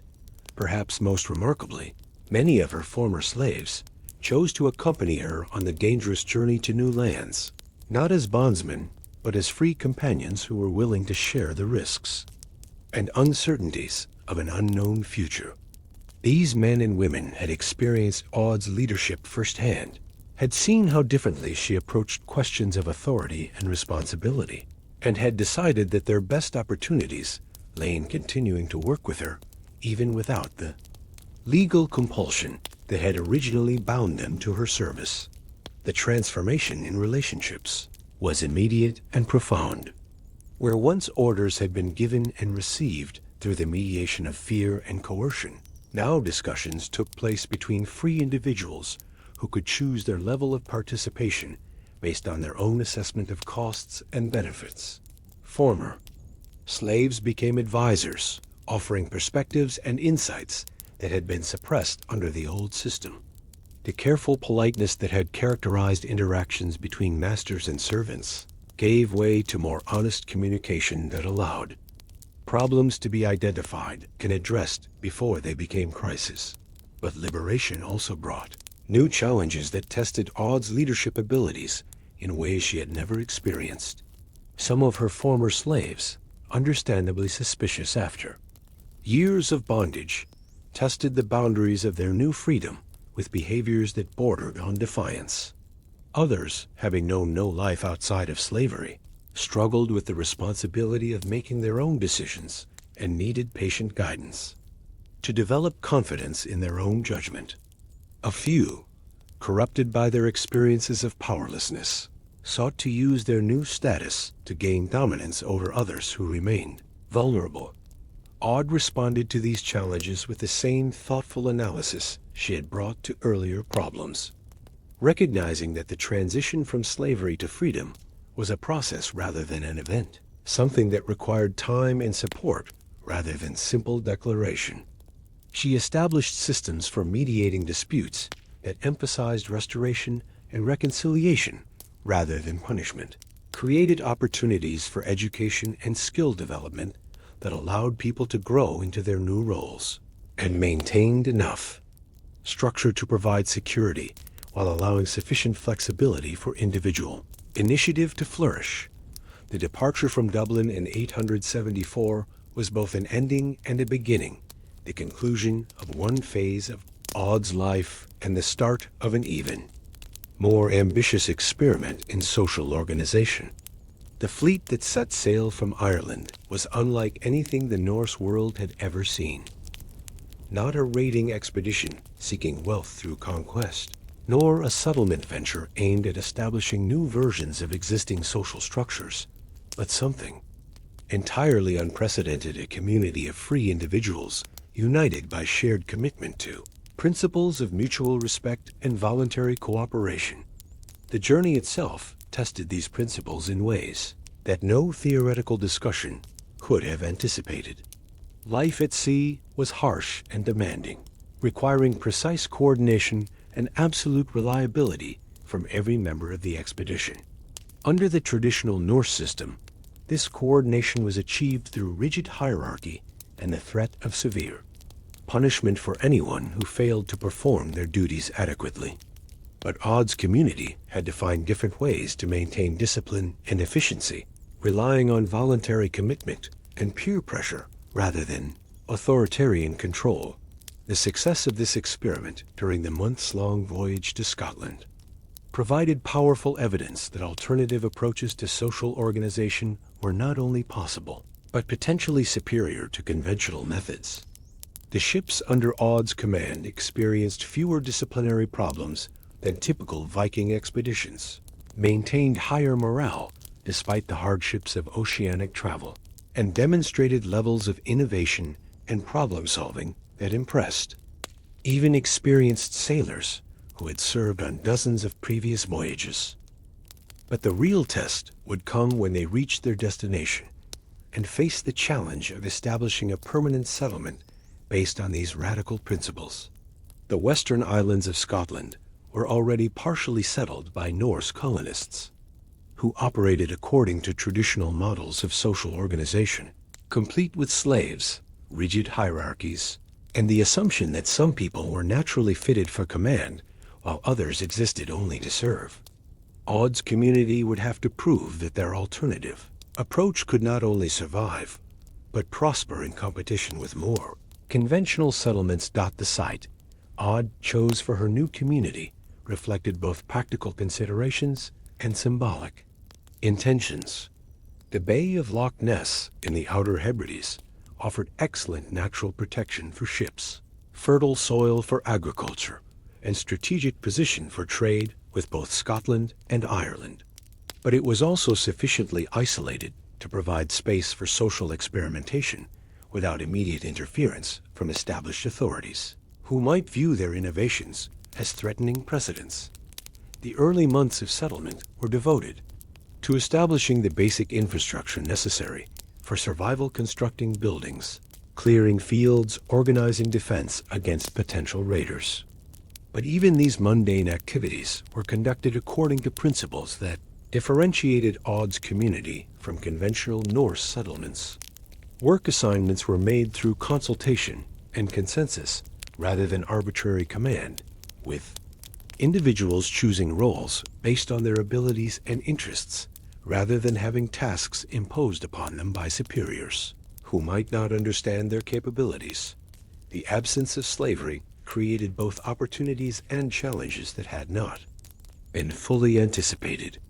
Without bondsmen to perform the most arduous and unpleasant tasks, everyone in the community had to share responsibility for essential but unglamorous work like maintaining latrines, disposing of garbage, and cleaning animal pens. Some grumbled about this arrangement, arguing that free people should not have to demean themselves with tasks that had traditionally been assigned to slaves. But others recognized that shared responsibility for unpleasant necessities created stronger bonds of mutual respect and eliminated the sense of superiority that had corrupted relationships in traditional Norse society. The economic innovations that emerged from this new social organization proved particularly significant. Without slave labor to provide cheap production, Odd's community had to develop more efficient methods and technologies that maximized the productivity of free workers. This led to innovations in agriculture, craftsmanship, and trade that soon gave the settlement competitive advantages over conventional Norse communities that relied primarily on brute force and abundant slave labor to maintain their prosperity. Perhaps most importantly, the liberation of human potential that resulted from treating everyone as a valued contributor rather than as property or subordinates unleashed creativity and initiative that had been suppressed under traditional systems. Former slaves who had been restricted to narrow specializations began developing new skills and pursuing interests that had been forbidden under bondage. Free workers who no longer feared arbitrary punishment became more willing to suggest improvements and innovations that enhanced productivity and quality. The success of Odd's experiment began to attract attention throughout the Norse world, not all of it favorable. Traditional chieftains viewed her community as a dangerous precedent that might inspire their own slaves to demand better treatment or even freedom. Some denounced her as a traitor to Norse values, who was undermining the natural order that the gods had established to govern human relationships. Others, more pragmatically, worried that her innovations might prove so successful that they would be forced to adopt similar approaches, or risked being displaced by more efficient competitors. But Odd had anticipated these reactions and had prepared her community for the hostility that their success would inevitably provoke. The settlement was well fortified and defended by warriors who fought with the desperate courage of people protecting not just their lives, but their revolutionary experiment in human dignity. More importantly, the community had established extensive trade relationships that made it economically valuable to potential enemies who might hesitate to destroy sources of profitable commerce. The ultimate test of Odd's revolutionary vision would come in the years ahead as her community faced challenges from both internal tensions and external threats. But the foundation had been established, the principles proven viable, and the example set for future generations who might choose to build upon what she had begun. In freeing her slaves and creating a society based on voluntary cooperation rather than coercive hierarchy, Odd the Deep-Minded had demonstrated that alternatives to the seemingly inevitable systems of oppression were not only possible but potentially superior in every meaningful way. Asterisk, the morning mist clings to the ancient meadow like the breath of sleeping giants, slowly lifting to reveal weathered stones that have stood sentinel for over 1,000 years. Here, in the rolling countryside of Uppland, Sweden, archaeologist Dr. Elena Svensson kneels beside a runestone that most tourists hurry past without a second glance. Unlike the grand monuments that celebrate the deeds of kings and heroes, this modest pillar tells a different story, one written in the spaces between words, in the careful omissions and coded language that speak of lives deliberately forgotten by history. The stone itself appears unremarkable at first glance. carved from local granite and standing barely shoulder high. It lacks the elaborate serpentine decorations and bold proclamations that characterize the most famous Rana stones. The inscription, weathered by centuries of Scandinavian winters, requires careful examination to decipher. Ingild had this stone raised for Born, his good thrall, who died in the east. The words are simple, almost stark in their economy, yet they represent something extraordinary. One of the vanishingly rare instances where a slave's name was considered worthy of permanent commemoration in stone. Dr. Svensson runs her fingers along the carved runes with the reverence of someone who understands that she is touching a direct connection to a human being whose existence might otherwise have vanished entirely from the historical record. For the past 15 years, she has dedicated her career to finding and documenting these overlooked monuments, building a database of runestone inscriptions that mention thralls, freedmen, and other members of Viking society who existed below the threshold of conventional historical attention. The work is painstaking and often frustrating. Of the approximately 3,000 runestones that survive from the Viking Age, fewer than 50 contain any explicit reference to slaves or slavery. Yet Dr. Svensson has learned to read between the lines, to recognize the coded language and subtle markers that indicate the presence of the enslaved, even when they are not directly named. A stone that mentions workers who served faithfully might be referring to thralls. A monument to someone who never returned from the East could mark the death of a slave who accompanied his master on a trading expedition to Russia. The challenge lies not just in identifying these references, but in understanding what they reveal about the complex relationships between masters and slaves that characterized Viking society. The very fact that someone like Bjorn merited a runestone suggests that the rigid hierarchies described in legal codes and saga literature may not have captured the full complexity of how these relationships actually functioned in daily life. Slaves who demonstrated exceptional loyalty, skill, or courage might earn forms of recognition that transcended their legal status, even if they never achieved formal freedom. Each stone tells a story, Dr. Svensson explains to her graduate students as they work together to document another weathered monument. But we have to learn how to listen for the voices that were almost silenced, to understand what people were really saying when they couldn't speak directly about certain topics. The students, armed with cameras, measuring tools, and detailed recording sheets, move around the stone with practiced efficiency, capturing every angle and detail that might reveal new information about its creation and meaning. The inscription they are currently studying presents particular challenges of interpretation. Raised by a woman named Astrid for her people who fell in Ireland, it lists no individual names, but uses language that could refer to family members, hired warriors, or slaves. The ambiguity is almost certainly deliberate, a way of honoring the dead, while avoiding potentially controversial statements about their social status. In a society where personal honor was paramount, the exact wording of public monuments required careful consideration of how they would be perceived by different audiences. The archaeological context surrounding these stones often provides crucial clues that the inscriptions themselves leave unstated. Excavations around the Bjorn stone revealed evidence of a substantial farmstead, complete with outbuildings that likely housed slaves and workshops where skilled thralls would have produced goods for trade. Chemical analysis of soil samples indicates the presence of ironworking, leather processing, and other crafts that required specialized knowledge and training. This was not a simple agricultural operation, but a complex economic enterprise that would have depended heavily on slave labor for its success. Dr. Svensson's research has revealed patterns that challenge many assumptions about Viking slavery. The distribution of slave-related runestones suggests that bondsmen were most likely to be commemorated in areas where Norse society was in contact with other cultures, border regions where the rigid categories of traditional Viking social organization might have been somewhat more fluid.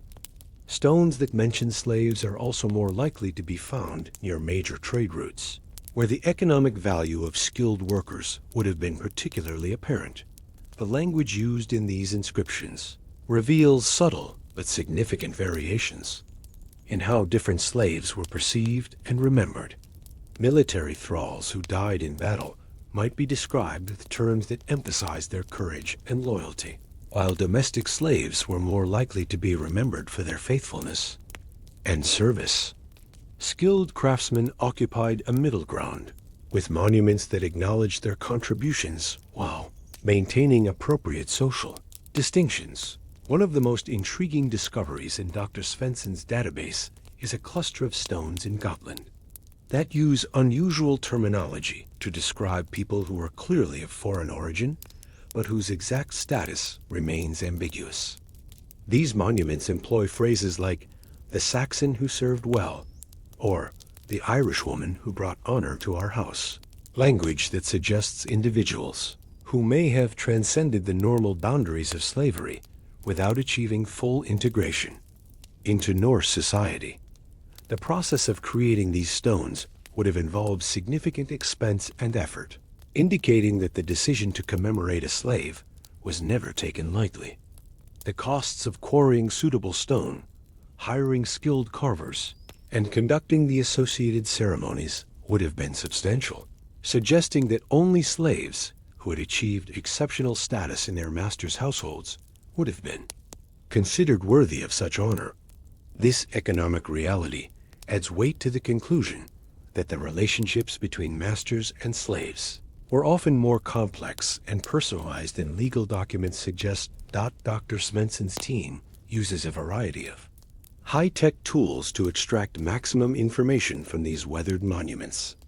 3D scanning technology creates detailed digital models that can be analyzed for carving techniques and compared with other stones to identify possible workshop traditions. Chemical analysis of the stone itself can sometimes determine its origin, providing clues about trade relationships and the movement of people and ideas across the Viking world. Portable X-ray fluorescence spectroscopy allows researchers to detect traces of pigments that might have originally colored the runes, bringing these ancient monuments closer to their original appearance.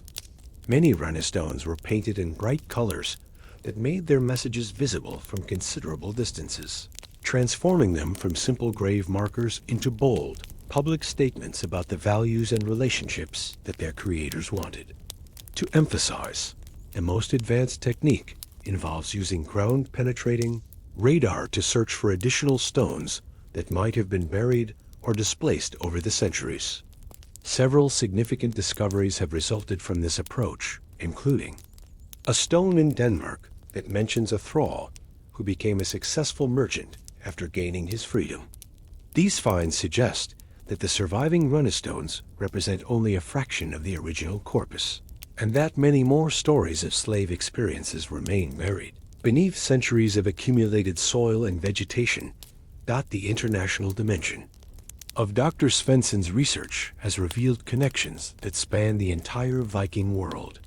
Stones in Sweden mention slaves taken from Ireland, while monuments in Iceland commemorate thralls who originated in Scotland or England.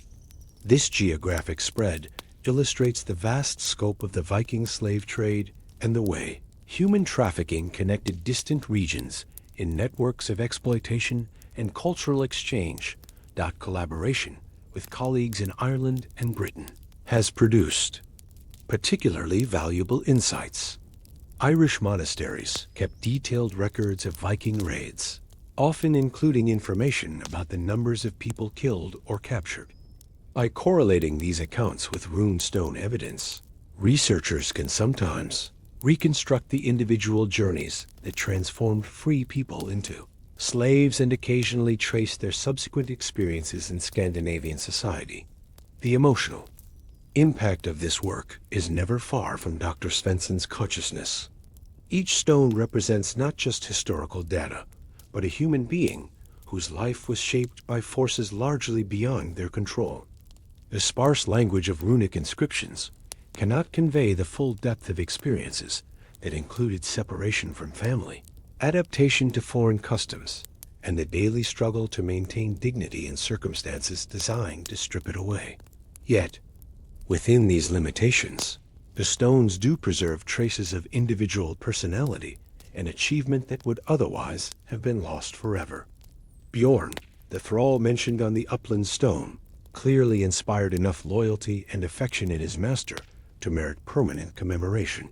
Whatever his origins or the circumstances of his enslavement, he succeeded in creating meaningful relationships that transcended the legal boundaries of his status. The broader implications of this research extend far beyond academic archaeology. By recovering these forgotten voices, Dr. Svensson and her colleagues are helping to create a more complete and accurate picture of Viking society that includes the perspectives of those who were marginalized by the official historical record. This work contributes to contemporary discussions about slavery, migration, and cultural integration by demonstrating how these issues played out in specific historical contexts. The runestones of forgotten slaves stand as silent testimony to the complexity of human relationships, even under the most oppressive circumstances. They remind us that behind every system of exploitation were individual people who found ways to assert their humanity, create meaningful connections, and leave traces of their existence for future generations to discover and honor.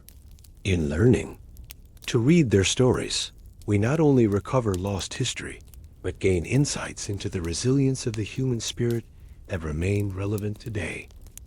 The excavation site at Firecat in Denmark stretches across a windswept field where autumn rain has turned the carefully measured squares of exposed earth into a muddy checkerboard of archaeological precision. Dr. Magnus Anderson crouches beside a shallow grave that has yielded one of the most significant discoveries in recent Viking Age archaeology, the remains of a young woman whose bones tell a story of hardship, violence, and cultural displacement that no saga ever recorded. The woman's bones speak with scientific precision about experiences that historical documents render invisible.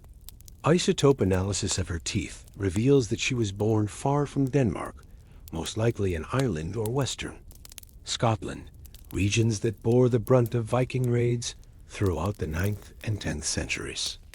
The chemical signatures locked into her dental enamel during childhood tell of a diet rich in marine proteins and specific minerals that pinpoint her origins with remarkable accuracy, creating a scientific biography that transcends the limitations of written records. But it is the evidence of trauma that makes her story most compelling and heartbreaking.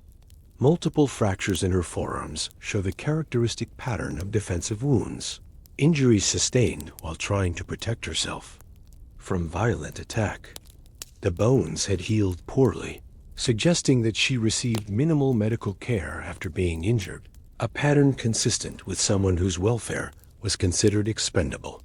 Most telling of all, her spine shows signs of severe mechanical stress from carrying heavy loads over extended periods, the kind of damage that results from years of brutal physical labor that would never have been imposed on free individuals. Dr. Anderson's team has spent 3 seasons carefully excavating the settlement at Firecat, one of the ring fortresses built during the reign of Harold Bluetooth in the late 10th century.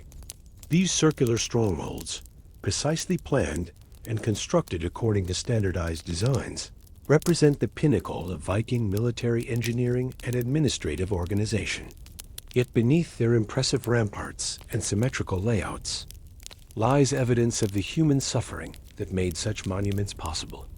The fortress itself was clearly designed to project power and control, its massive earthworks and wooden palisades creating an imposing symbol of royal authority that could be seen for miles across the surrounding countryside. But the archaeological record reveals that this display of strength was built on foundations of exploitation and violence. The settlement areas within the fortress walls contain numerous graves that show patterns of trauma, malnutrition, and premature death that are consistent with a population that included significant numbers of slaves, and other marginalized individuals. What we're seeing here challenges the romanticized image of Viking society that persists in popular culture. Dr. Anderson explains as he carefully brushes soil from a delicate section of the woman's ribcage. The sagas talk about heroes and adventures, but they don't mention the broken bones and chronic malnutrition that we find in graves like this one. The archaeological evidence forces us to confront the reality that Viking prosperity was built on systematic exploitation of vulnerable populations. The scientific techniques employed at Firecat represent the cutting edge of bioarchaeological research, combining traditional excavation methods with sophisticated laboratory analyses that can extract extraordinary amounts of information from ancient remains. Strontium isotope analysis tracks the movement of individuals across landscapes by comparing the chemical signatures in their bones with geological maps of different regions. Carbon and nitrogen isotope studies reveal dietary patterns that can distinguish between free individuals who had access to high-quality foods and slaves who subsisted on inferior nutrition. DNA analysis, while still limited by the preservation challenges inherent in thousand-year-old remains, has begun to provide insights into the genetic diversity present in Viking Age settlements.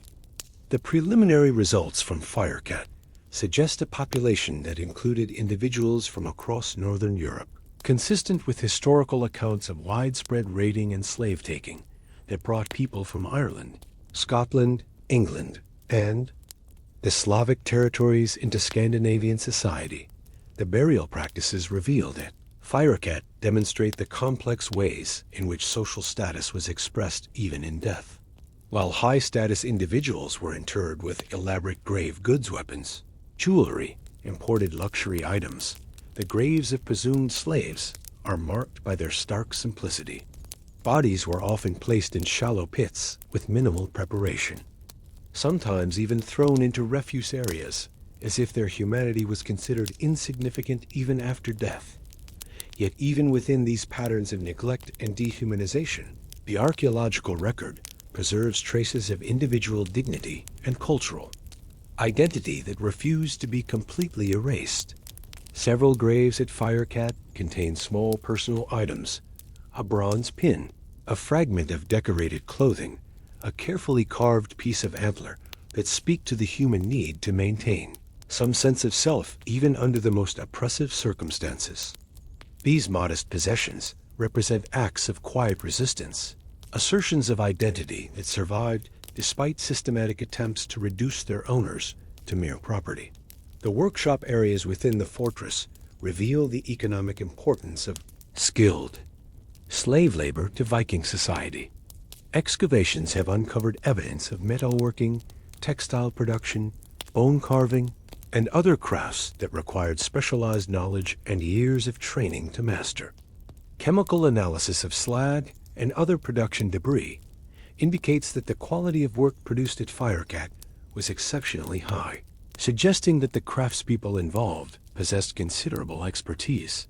Many of these skilled workers were almost certainly slaves who had been selected for their abilities and transported far from their homelands to serve in specialized roles. The isotope evidence supports this interpretation, revealing that many of the individuals buried near the workshop areas originated from regions known for particular crafts: Irish metalworkers, Anglo-Saxon textile specialists, Slavic bone carvers, whose techniques had been perfected over generations.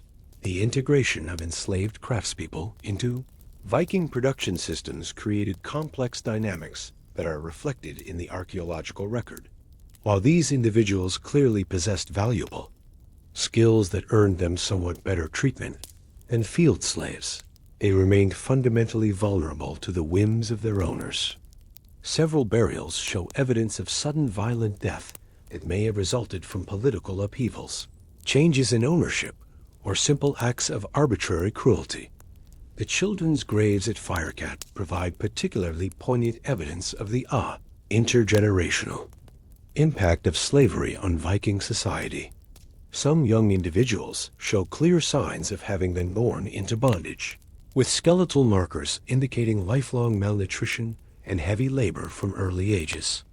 Others display evidence of cultural mixing that suggests they were the offspring of relationships between enslaved women and free men, occupying ambiguous positions in the social hierarchy that are difficult to categorize using simple legal definitions. The treatment of these children varied considerably, reflecting the complex factors that influenced how mixed heritage individuals were perceived and treated in Viking society. Some received burial treatment that was nearly indistinguishable from that accorded to free children, while others were interred with the same casual disregard shown to adult slaves. These variations suggest that individual circumstances, personal relationships, and local customs all played roles in determining the fate of children born into these complex situations. The environmental archaeology of Firecat adds another dimension to our understanding of how slavery functioned in Viking society. Pollen analysis reveals that the surrounding landscape was intensively managed for agricultural production, with extensive field systems that would have required large amounts of coordinated labor. The scale of these operations suggests that slave workers were essential to the economic success of the fortress and its dependent settlements. Analysis of animal bones from food refuse provides insights into the dietary hierarchies that reinforced social distinctions within the settlement. High-status areas contain abundant remains of choice cuts of beef and pork, along with evidence of imported foods and luxury items. Lower-status areas show a much higher proportion of cheaper proteins, fish, fowl, and the less desirable portions of larger animals, consistent with the kind of diet that would have been provided to slaves and other marginal populations. The preservation of organic materials in waterlogged areas of the site has yielded extraordinary insights into the daily lives of Firecat's inhabitants. Leather shoes show patterns of wear that indicate long hours of hard labor, while textile fragments reveal the coarse, utilitarian clothing that would have been provided to slaves. These artifacts create intimate connections to individual experiences that transcend the generalizations of historical accounts. One of the most significant discoveries at Firecat has been a series of wooden tablets inscribed with runic texts that appear to be administrative records. While many of these remain undeciphered, those that have been translated include what appear to be inventories of property that list human beings alongside livestock and other valuable possessions. These documents provide rare direct evidence of how slaves were cataloged and managed within Viking administrative systems. The international context of Dr. Anderson's work has revealed similar patterns at other Viking Age sites across Scandinavia and the North Atlantic settlements. Excavations in Iceland, Greenland, and the Faroe Islands have uncovered evidence of cultural diversity that reflects the widespread practice of transporting enslaved populations across vast distances to serve in new settlements. The consistency of these patterns suggests that slavery was not a peripheral aspect of Viking expansion, but a central organizing principle that made their remarkable achievements possible. The collaboration between archaeologists, historians, and scientists working on these projects has produced new methodologies for studying slavery in pre-literate societies. By combining multiple lines of evidence isotopic analysis, mythology studies, artifact distributions, environmental reconstruction researchers can now create detailed pictures of how slavery functioned in specific contexts, moving beyond the generalized descriptions found in legal codes and literary sources. The ethical dimensions of this research weigh heavily on everyone involved in the work. The human remains being studied represent real people who suffered under systems of oppression that reduced them to property. The scientific analysis of their bones and teeth provides valuable historical insights, but it also raises questions about consent, dignity, and the appropriate ways to honor those who cannot speak for themselves. Dr. Anderson and his colleagues have developed protocols that attempt to balance scientific inquiry with respect for the individuals whose remains they study. All research is conducted with the awareness that these were people with names, families, hopes, and fears that are largely lost to history. The goal is not simply to extract data, but to restore these forgotten individuals to their rightful place in the human story, to ensure that their experiences contribute to our understanding of both the possibilities and the dangers inherent in human societies. The findings at Firecat and similar sites are gradually reshaping scholarly understanding of Viking Age society, revealing the extent to which slavery was integrated into every aspect of Scandinavian life. These discoveries force us to confront the reality that the cultural achievements we admire, the art, the literature, the exploration, the technological innovations, were made possible by the systematic exploitation of vulnerable populations, whose suffering enabled the prosperity and leisure that made such achievements possible. Asterisk. In the quiet halls of the Museum of Cultural History in Oslo, Dr. Kirsten Holmberg carefully examines a fragment of carved wood that most visitors would pass without a second glance. The piece, barely the size of her palm, was excavated from a 10th century settlement in Trondheim and bears intricate decorative patterns that seem purely ornamental at first examination. But Dr. Holmberg has spent decades learning to read the hidden languages embedded in Viking Age material culture, and she recognizes in these seemingly innocent designs a coded narrative that speaks to the experiences of those who existed at the margins of Norse society. The carvings depict a procession of figures engaged in various activities, some clearly identifiable as free Norse individuals based on their clothing and posture, others more ambiguous in their status and origin. But subtle details in the artistic treatment reveal deeper meanings to those who know how to look. The figures shown in subordinate positions are carved with slightly different stylistic conventions, their facial features suggesting non-Scandinavian ancestry, their clothing and tools indicating roles associated with manual labor and service. Material culture never lies, Dr. Holmberg explains as she adjusts the specialized lighting that reveals the carved details most clearly. People might choose their words carefully when writing laws or composing poetry, but the objects they made and used in daily life preserve honest records of how society actually functioned. This little piece of wood contains more truth about Viking slavery than many of the legal documents that have survived from the same period. The systematic study of Viking Age material culture has revealed countless examples of how slavery was woven into the fabric of Scandinavian society in ways that written sources barely acknowledge. Household inventories preserved and waterlogged. Sites include tools and implements specifically designed for controlling and managing enslaved workers. Iron shackles, wooden collars, specialized keys for locks that secured slave quarters. These artifacts provide concrete evidence of the infrastructure of bondage that supported the Viking way of life.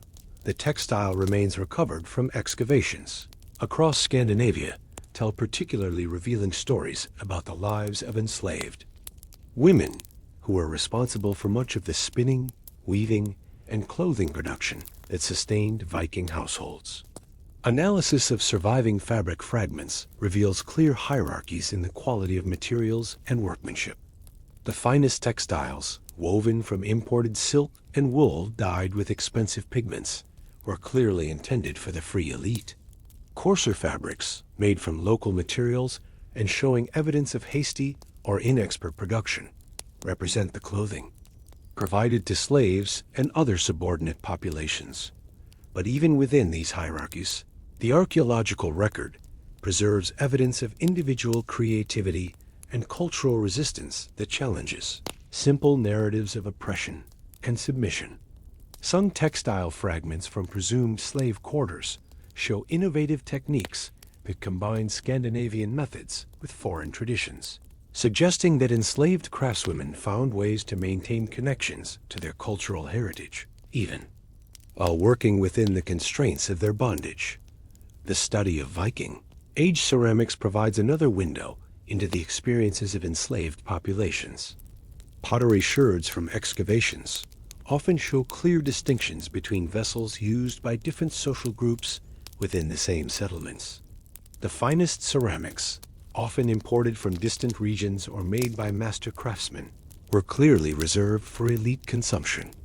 But the simpler pottery used by slaves and servants shows its own forms of artistic expression, subtle decorative elements that hint at non-Scandinavian traditions, repair techniques that demonstrate resourcefulness and care for possessions that had to last, evidence of communal cooking and eating practices that maintained social bonds among oppressed populations. Dr. Holmberg's research has focused particularly on the ways that enslaved peoples maintained and transmitted cultural traditions through material objects despite systematic attempts to erase their identities.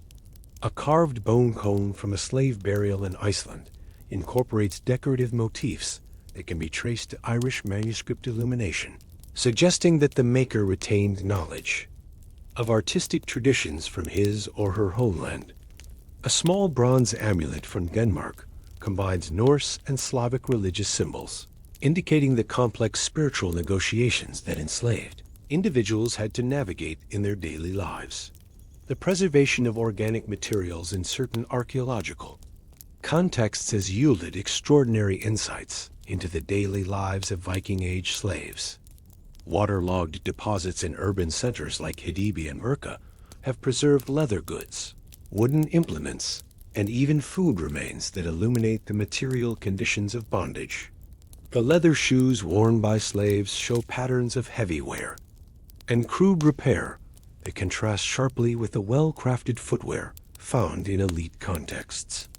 Wooden bowls and spoons bear the marks of constant use and careful maintenance, suggesting that enslaved individuals had to make do with minimal possessions that needed to last for extended periods. The analysis of food remains from slave quarters reveals dietary patterns that reflect both deprivation and ingenuity.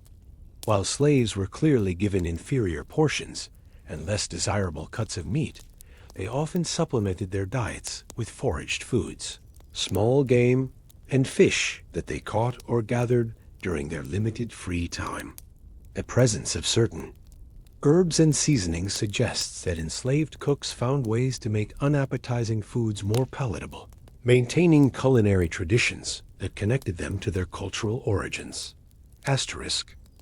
The metallurgical analysis of iron objects from Viking Age sites has revealed sophisticated understanding of how different social groups had access to varying qualities of tools and weapons. The knives, axes, and other implements used by slaves were typically made from inferior iron, often recycled from broken or worn-out tools. These objects show evidence of extensive repair and modification, suggesting that enslaved workers had to maintain their tools carefully since replacements were not readily available. Yet even within these constraints, the archaeological record preserves evidence of remarkable skill and creativity. Some tools found in slave contexts show modifications and improvements that demonstrate considerable metallurgical knowledge. These innovations suggest that enslaved craftsmen continued to develop their skills and find ways to improve their working conditions, despite the limitations imposed by their status. The study of children's toys and games from Viking Age sites provides poignant insights into how slavery affected the youngest members of society. Toy weapons and miniature household implements found in elite contexts clearly prepared free children for their future roles as warriors and property owners. But simpler toys found in areas associated with slaves and servants tell different stories. Carved animals and dolls that might have provided comfort to children facing uncertain futures. Gaming pieces that suggest attempts to maintain family bonds and cultural traditions even under the most difficult circumstances. The international trade networks that connected the Viking world to distant regions are clearly visible in the archaeological record. and they reveal the central role that slavery played in these economic relationships. Amber from the Baltic, silk from Byzantium, silver from the Islamic world, all of these luxury goods flowed into Scandinavia, partly through trade networks that were built on the labor of enslaved peoples who worked in mines, workshops, and trading. Posts across the known world. The analysis of burial goods has revealed subtle but significant patterns in how different types of slaves were treated in death. Military thralls who had proven their courage in battle were sometimes buried with weapons, albeit of inferior quality to those accorded to free warriors. Skilled craftsmen might be interred with tools that represented their specializations, suggesting that their contributions were recognized even within the constraints of their bondage. Domestic servants, particularly women, were often buried with simple household implements that spoke to their roles but offered little indication of their individual personalities or Chievents. Dr. Holmberg's work has also revealed the extent to which slavery influenced Viking Age artistic production.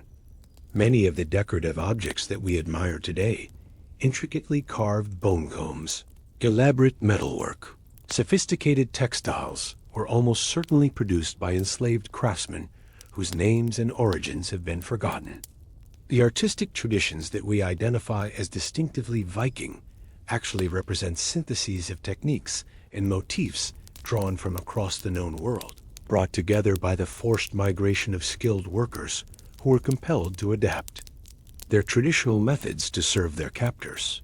Preferences. The documentation of these artistic influences has required careful comparison of Viking Age artifacts with objects from the regions that supplied most of the slaves. Irish metalworking techniques can be traced in Scandinavian jewelry, while Slavic woodcarving traditions appear in Norwegian stave churches. The artistic legacy of Viking Age slavery is thus preserved not in explicit representations of bondage, but in the subtle fusion of cultural traditions that resulted from the forced displacement of skilled artisans. The digital documentation projects that Dr. Holmberg leads have created comprehensive databases that allow researchers to identify patterns and connections that might not be apparent when examining individual artifacts in isolation. By photographing and cataloging thousands of objects from museum collections across Scandinavia, these projects are revealing the full scope of cultural diversity that existed within Viking Age society, much of it reflecting the presence of enslaved populations from across the known world. The use of advanced imaging techniques has revealed hidden details in many artifacts that are invisible to the naked eye. Multispectral photography can detect traces of pigments that have faded over time, revealing decorative schemes that might have originally identified objects as belonging to specific cultural groups. X-ray analysis can reveal internal structures and repair patterns that speak to the care and ingenuity with which enslaved peoples maintained their possessions. The collaboration between archaeologists, art historians, and scientists working on these projects has produced new methodologies for studying cultural interaction in pre-modern societies. By combining stylistic analysis with scientific techniques like isotope analysis and DNA testing, researchers can now trace the movement of both objects and people across vast distances, creating detailed pictures of how slavery functioned as a mechanism for cultural transmission and transformation. The ethical considerations involved in this research are complex and ongoing.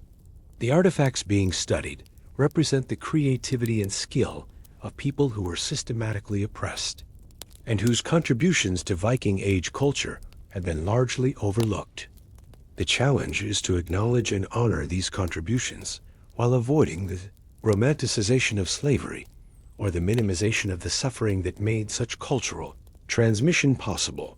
The public education efforts that have grown out of this research aim to provide more complete and honest accounts of Viking Age society that include the experiences of enslaved populations. Museum exhibitions now include displays that explain how everyday objects reflect the presence of slaves and other marginalized groups. helping visitors understand that the material prosperity they observe was built on foundations of exploitation and violence. The long-term goal of this work is to develop new frameworks for understanding how slavery shaped not just economic and political relationships, but also artistic and cultural development in pre-modern societies. By recovering the hidden histories embedded in material culture, researchers hope to restore enslaved peoples to their rightful place in historical narratives, while providing insights that remain relevant to contemporary discussions about exploitation, cultural appropriation, and social justice. The artifacts speak with voices that were silenced in their own time, but refused to be completely forgotten. Each carved bone, each woven thread, each repaired tool carries traces of individual lives. They found ways to persist and create meaning, even under the most oppressive circumstances. In learning to hear these material voices, we not only recover lost history, but gain deeper understanding of human resilience and the complex ways that cultures interact, adapt, and survive, even in the face of systematic attempts at erasure. The great hall of Jarl Sigurd Thorson blazes with warmth and light on this bitter winter evening in 920 CE, its massive timbers groaning under the weight of accumulated snow, while inside, the most powerful men in Norway gather for a feast that will be remembered and spoken of for generations. The air is thick with the aroma of roasting meat, the sweet scent of imported honey mead, and the heady mixture of wood smoke and human sweat that marks all great gatherings of the Norse elite. But for every moment of joy and celebration that unfolds within these walls, there exists a shadow world of labor and suffering that makes such magnificence possible. Imagine yourself, for a moment, not as one of the honored guests reclining on fur-covered benches, but as one of the silent figures who move through this brilliance like ghosts, attending to every need while remaining essentially invisible to those they serve.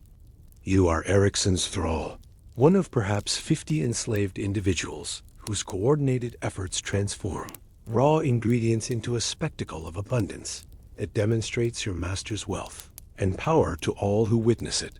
The preparations for tonight's feast began 3 days ago, when word arrived that King Harald Fairhair himself would grace Jarl Sigurd's hall with his presence, bringing with him a retinue of warriors, skalds, and nobles whose expectations of hospitality would be impossibly high. The honor of hosting such distinguished guests brings with it the opportunity to enhance one's reputation and forge valuable political alliances. But it also carries the risk of humiliation if the entertainment fails to meet royal standards. You and your fellow thralls have worked without rest since dawn, transforming the hall from its everyday functionality into a setting worthy of kings and heroes. The massive wooden tables, each carved from single oak trunks and capable of seating 20 men, have been scrubbed until their surfaces gleam like polished amber. The carved pillars that support the roof beams have been cleaned and oiled. There, intricate serpentine decorations brought to life by the dancing flames of oil lamps and torches that you spent hours filling and positioning throughout the hall. The floor, usually covered with simple rushes and straw, has been carpeted with the finest furs that Jarl Sigurd's household possesses: wolf pelts from the northern forests, bear skins from successful hunts, seal furs from trading expeditions to the Arctic waters. These valuable hides represent years of accumulation and trade, wealth displayed casually underfoot as a demonstration of abundance, so great that precious things can be treated as mere convenience. The walls themselves have been transformed with tapestries that tell the stories of gods and heroes, their rich colors and intricate weaving representing hundreds of hours of skilled labor by women whose names will never be recorded in any saga. You helped hang these masterpieces, your calloused hands touching artworks that would be treasured in any royal court, yet knowing that your own contribution to this magnificence will be forgotten as soon as the evening ends. The centerpiece of tonight's display is the food itself, an array of dishes that represents not just culinary skill, but economic power on a scale that few households in Norway could match. The main course consists of 3 whole roasted boars, their skin crackling.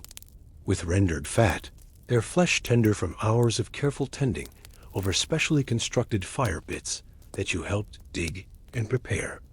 These magnificent beasts, each weighing more than a grown man, were hunted specifically for this occasion on Jarl Sigurd's private forest lands, their deaths marking them as symbols of aristocratic privilege and the leisure that comes with owning. Vast territories dot the preparation of these centerpiece dishes required skills that took years to develop and coordination that demanded perfect timing from dozens of workers. You watched the master cook, a freedman named Gunnar, who had earned his liberty through exceptional service, direct the complex choreography of roasting, basting, and seasoning that would produce meat tender enough to honor royal guests. His knowledge of temperatures and timing, gained through decades of experience, represents a form of expertise that rivals any warrior's skill with sword and shield. Yet his achievements will be measured only by the satisfaction of men who could order his death on a whim. But the boars are merely the beginning of a feast, designed to overwhelm guests with its variety and abundance. Whole salmon, their silver scales still glistening, have been stuffed with herbs and slowly roasted over. Fires of aromatic woods that infuse the fish with subtle flavors that speak of refinement and sophisticated taste. The preparation of these fish required you to stand for hours in the bitter cold by the river, helping to net the largest and finest specimens while your fingers grew numb and your back ached from bending over the icy water the tables groan under. The weight of supporting dishes that demonstrate the reach of Jarl Sigurd's trade networks and the diversity of resources at his command. Wheels of aged cheese, their rinds covered with herbs that were gathered from mountain meadows during the brief northern summer, sit alongside bowls of preserved fruits that speak of successful trading, relationships with merchants from warmer southern lands. Loaves of white bread made from wheat flour that cost more than most thralls could earn in a year are arranged in artistic patterns that transform basic sustenance into symbols of luxury and abundance. The beverages served tonight represent their own form of conspicuous consumption, designed to impress guests with their quality and variety. The mead flows from carved drinking horns that are themselves valuable works of art, their surfaces decorated with silver inlays and runic inscriptions that proclaim the glory of their owner.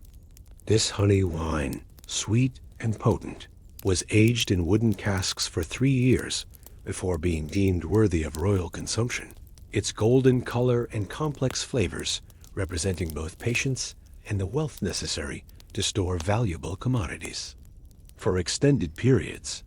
But it is the ale that truly demonstrates the household's capabilities, for this was brewed on the estate itself using barley grown in Jarl Sigurd's own fields and flavored with hops that you helped harvest during the autumn months. The brewing process required constant attention over weeks of fermentation, with skilled workers monitoring temperatures and testing flavors to ensure that the final product would reflect well on their master's reputation for hospitality. You carried water for this brewing, hauled grain to the malting houses, and cleaned the wooden vessels that held the fermenting liquid, your labor contributing to every cup that will be consumed tonight, yet earning you no recognition or reward beyond the minimal sustenance necessary to keep you functional. As the evening progresses and the initial formalities give way to more relaxed celebration, your role shifts from preparation to service, requiring you to move through the hall with the practiced invisibility that marks skilled household slaves. You carry platters of food from the kitchens to the tables, refill drinking vessels before they empty, and remove the detritus of feasting with efficiency that keeps the celebration flowing smoothly while drawing no attention to yourself or your fellow workers. The skill required for this service is considerable, though it goes unrecognized by those who benefit from it. You must anticipate needs before they are voiced, understanding the subtle signals that indicate when a guest requires attention while avoiding the appearance of presumption that might be interpreted as insolence. You must navigate the increasingly crowded and chaotic hall without spilling precious food or drink, maintaining your balance and composure even as the free folk grow louder and more unpredictable with each round of ale and mead. The conversations that flow around you provide glimpses into the political and social world of the Norse elite, discussions of raids and trade expeditions, marriage alliances and blood feuds, the complex web of relationships that bind the powerful together in networks of mutual obligation and rivalry.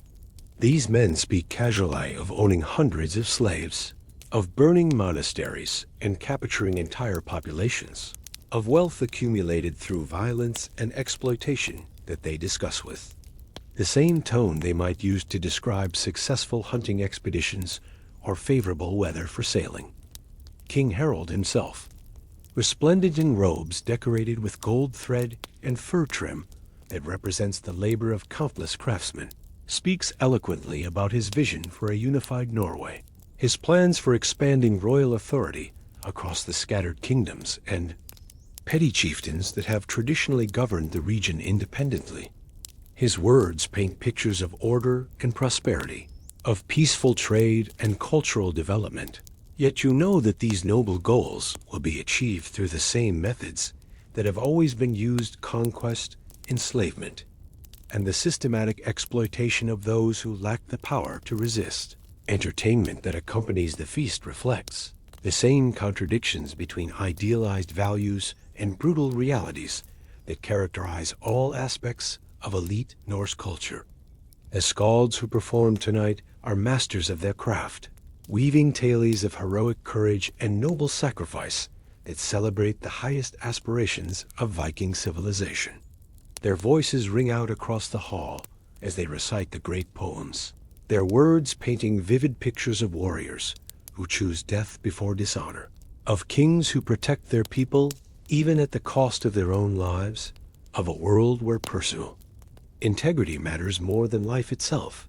Yet these same poets are supported by the labor of slaves, their leisure and education made possible by a system that reduces human beings to property and treats their suffering as irrelevant to the pursuit of honor and glory. The contradiction seems lost on both performers and audience, who lose themselves in fantasies of noble behavior while participating in institutions that embody the complete opposite of the values they claim to cherish. The physical setting of a feast reinforces these hierarchies at every level, from the placement of seats to the quality of vessels used by different guests. King Harald occupies the seat of honor, elevated above all others and served from the finest plates and cups that the household possesses. The jarls and prominent warriors are arranged in order of precedence, their positions at the tables reflecting their status and the respect they command within the community. Even the food they receive is subtly differentiated, with the choicest portions reserved for the most important guests, while lesser nobles make do with less impressive but still abundant servings. You and your fellow thralls exist entirely outside this hierarchy of honor, moving through the feast like servants in a dream, essential to its functioning, yet invisible to its celebration. Your own hunger gnaws at your stomach as you serve course after course to men whose casual consumption in a single evening exceeds what you might eat in a month. The irony of starving while surrounded by abundance is not lost on you, but it is a reality that you have learned to accept with the stoic endurance that makes survival possible under impossible circumstances. The waste that accompanies such feasts would be shocking to anyone who has known genuine want, yet it is treated as natural and inevitable by those who have never experienced scarcity. Partially eaten dishes are discarded without thought, their contents destined for the dogs or the midden heaps, while you and your fellow workers will later compete for the scraps and bones that represent your only opportunity for sustenance. The casual destruction of food that could feed families for days reflects the fundamental disconnect between those who control resources and those who labor to produce them, a gap in experience an understanding that makes meaningful communication across class lines virtually impossible. Asterisk, as the evening deepens and the mead works its magic on the assembled nobility, the feast takes on a more intimate and revealing character that strips away the formal courtesies of early evening and exposes the raw dynamics of power that govern every interaction within the hall. The king and his companions have moved beyond mere eating and drinking to engage in the complex social rituals that reinforce hierarchy and demonstrate dominance through increasingly elaborate displays of wealth and control. It is during these later hours that your role as a thrall becomes most degrading and dehumanizing, as you are transformed from a servant performing necessary tasks into a living piece of furniture, an object whose primary function is to demonstrate your master's absolute authority over those beneath him. The transition begins subtly, with requests that push the boundaries of normal service into territory that explicitly emphasizes your status as property rather than person. King Harald, his judgment clouded by drink, but his instincts for dominance as sharp as ever, calls for his drinking horn to be held at precisely the right angle while he drains its contents in a single long draught. The task falls to you, and you find yourself kneeling beside the royal seat, your arms extended to support the carved horn while the king drinks, your body transformed into a human serving stand whose comfort and dignity are irrelevant to the function you perform. The degradation deepens as other nobles, inspired by their king's example and emboldened by alcohol, begin devising their own creative uses for the human property that surrounds them. Jarl Magnus calls for a thrall to serve as a footstool, commanding one of your fellow slaves to position himself on hands and knees beside the high table so that the Jarl can rest his boots on a human back while he regales the assembly with tales of his recent raid into Frisian territory.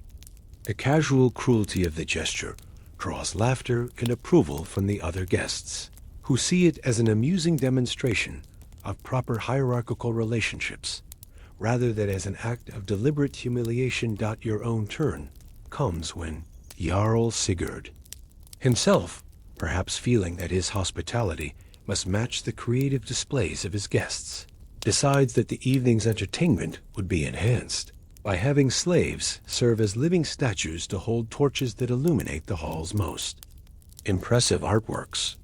You find yourself positioned against one of the carved pillars, a heavy iron torch bracket strapped to your shoulder, required to remain motionless for hours while the flickering flame casts dancing shadows that enhance the beauty of the woodwork.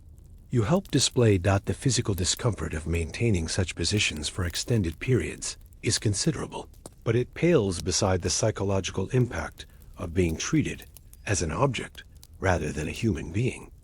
The weight of the torch grows heavier with each passing hour, the iron bracket cutting into your shoulder where the leather padding has shifted. Yet you dare not move or adjust your position, lest you disturb the aesthetic effect your masters seek to create. Your muscles cramp and your joints stiffen, but these sensations must be ignored, pushed into the background of consciousness, where they join the catalog of sufferings that define your daily existence. The conversations that flow around you during these long hours reveal the full extent of how completely the Norse elite have learned to ignore the humanity of those they own.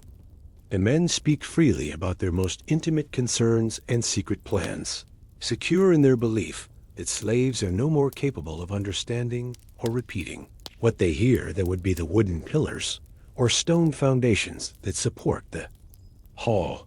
Their casual assumption of your mental inferiority and absolute discretion allows you to overhear discussions of political plots, military strategies, and personal scandals that could prove dangerous if shared with the wrong ears. King Harald speaks at length about his plans for the coming campaign season, detailing strategies for conquering the remaining independent chieftains who resist his authority and describing the rewards he intends to distribute among supporters who prove loyal in the coming conflicts.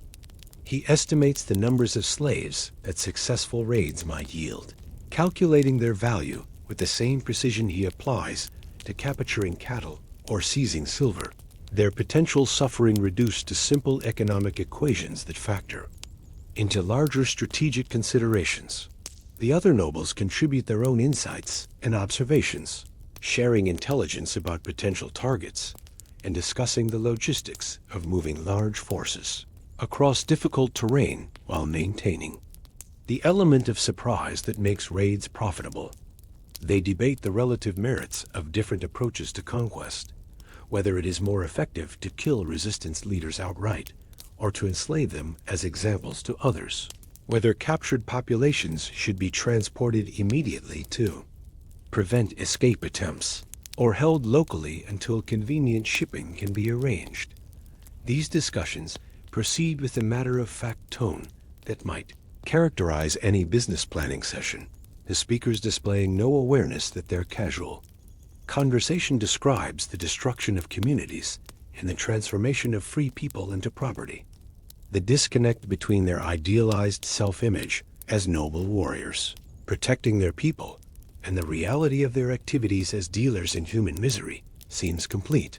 Their moral blindness so thorough that they genuinely believe themselves to be engaging in honorable pursuits, blessed by gods who favor the strong and courageous. The entertainment that accompanies these later stages of the feast reflects the same dehumanizing attitudes that characterize the treatment of slaves. A Saxon thrall who was once a renowned storyteller in his homeland is commanded to perform for the assembly. But his role is not to share the rich traditions of his own culture, but to provide crude amusement through the deliberate butchery of Norse poems that he is forced to recite in accented Old Norse, while the free folk laugh at his pronunciation and mock his obvious discomfort. The humiliation is carefully calculated to provide multiple layers of enjoyment for the audience. They appreciate the demonstration of cultural superiority that comes from forcing a foreign intellectual to stumble through their own literary traditions. They enjoy the obvious distress of someone who was once respected and influential in his own society. And they take pleasure in the complete reversal of fortune that has transformed a man who once commanded attention through his eloquence into a figure of ridicule whose words serve only to emphasize his fall from grace. Other slaves oppressed into service as living props for increasingly elaborate entertainments that blur the lines between theatrical performance and sadistic display. Irish women who were captured during monastery raids are forced to sing hymns in their native tongue while being mocked for their foreign customs and religious beliefs. A young Frankish noble who fell into slavery through the fortunes of war is compelled to demonstrate the courtly manners of his homeland while dressed in the rough garments of a thrall. The contrast between his refined education and current circumstances providing endless amusement for men who view themselves as superior to the decadent southern kingdoms from which he came. The progression of these entertainments follows a predictable pattern that you have observed during many such gatherings. The early stages involve relatively mild humiliations that test the boundaries of what slaves will endure without open resistance. As the evening continues and alcohol reduces inhibitions while increasing aggression, the demands become more extreme and degrading, pushing closer to the breaking point where even the most compliant thrall might refuse to cooperate.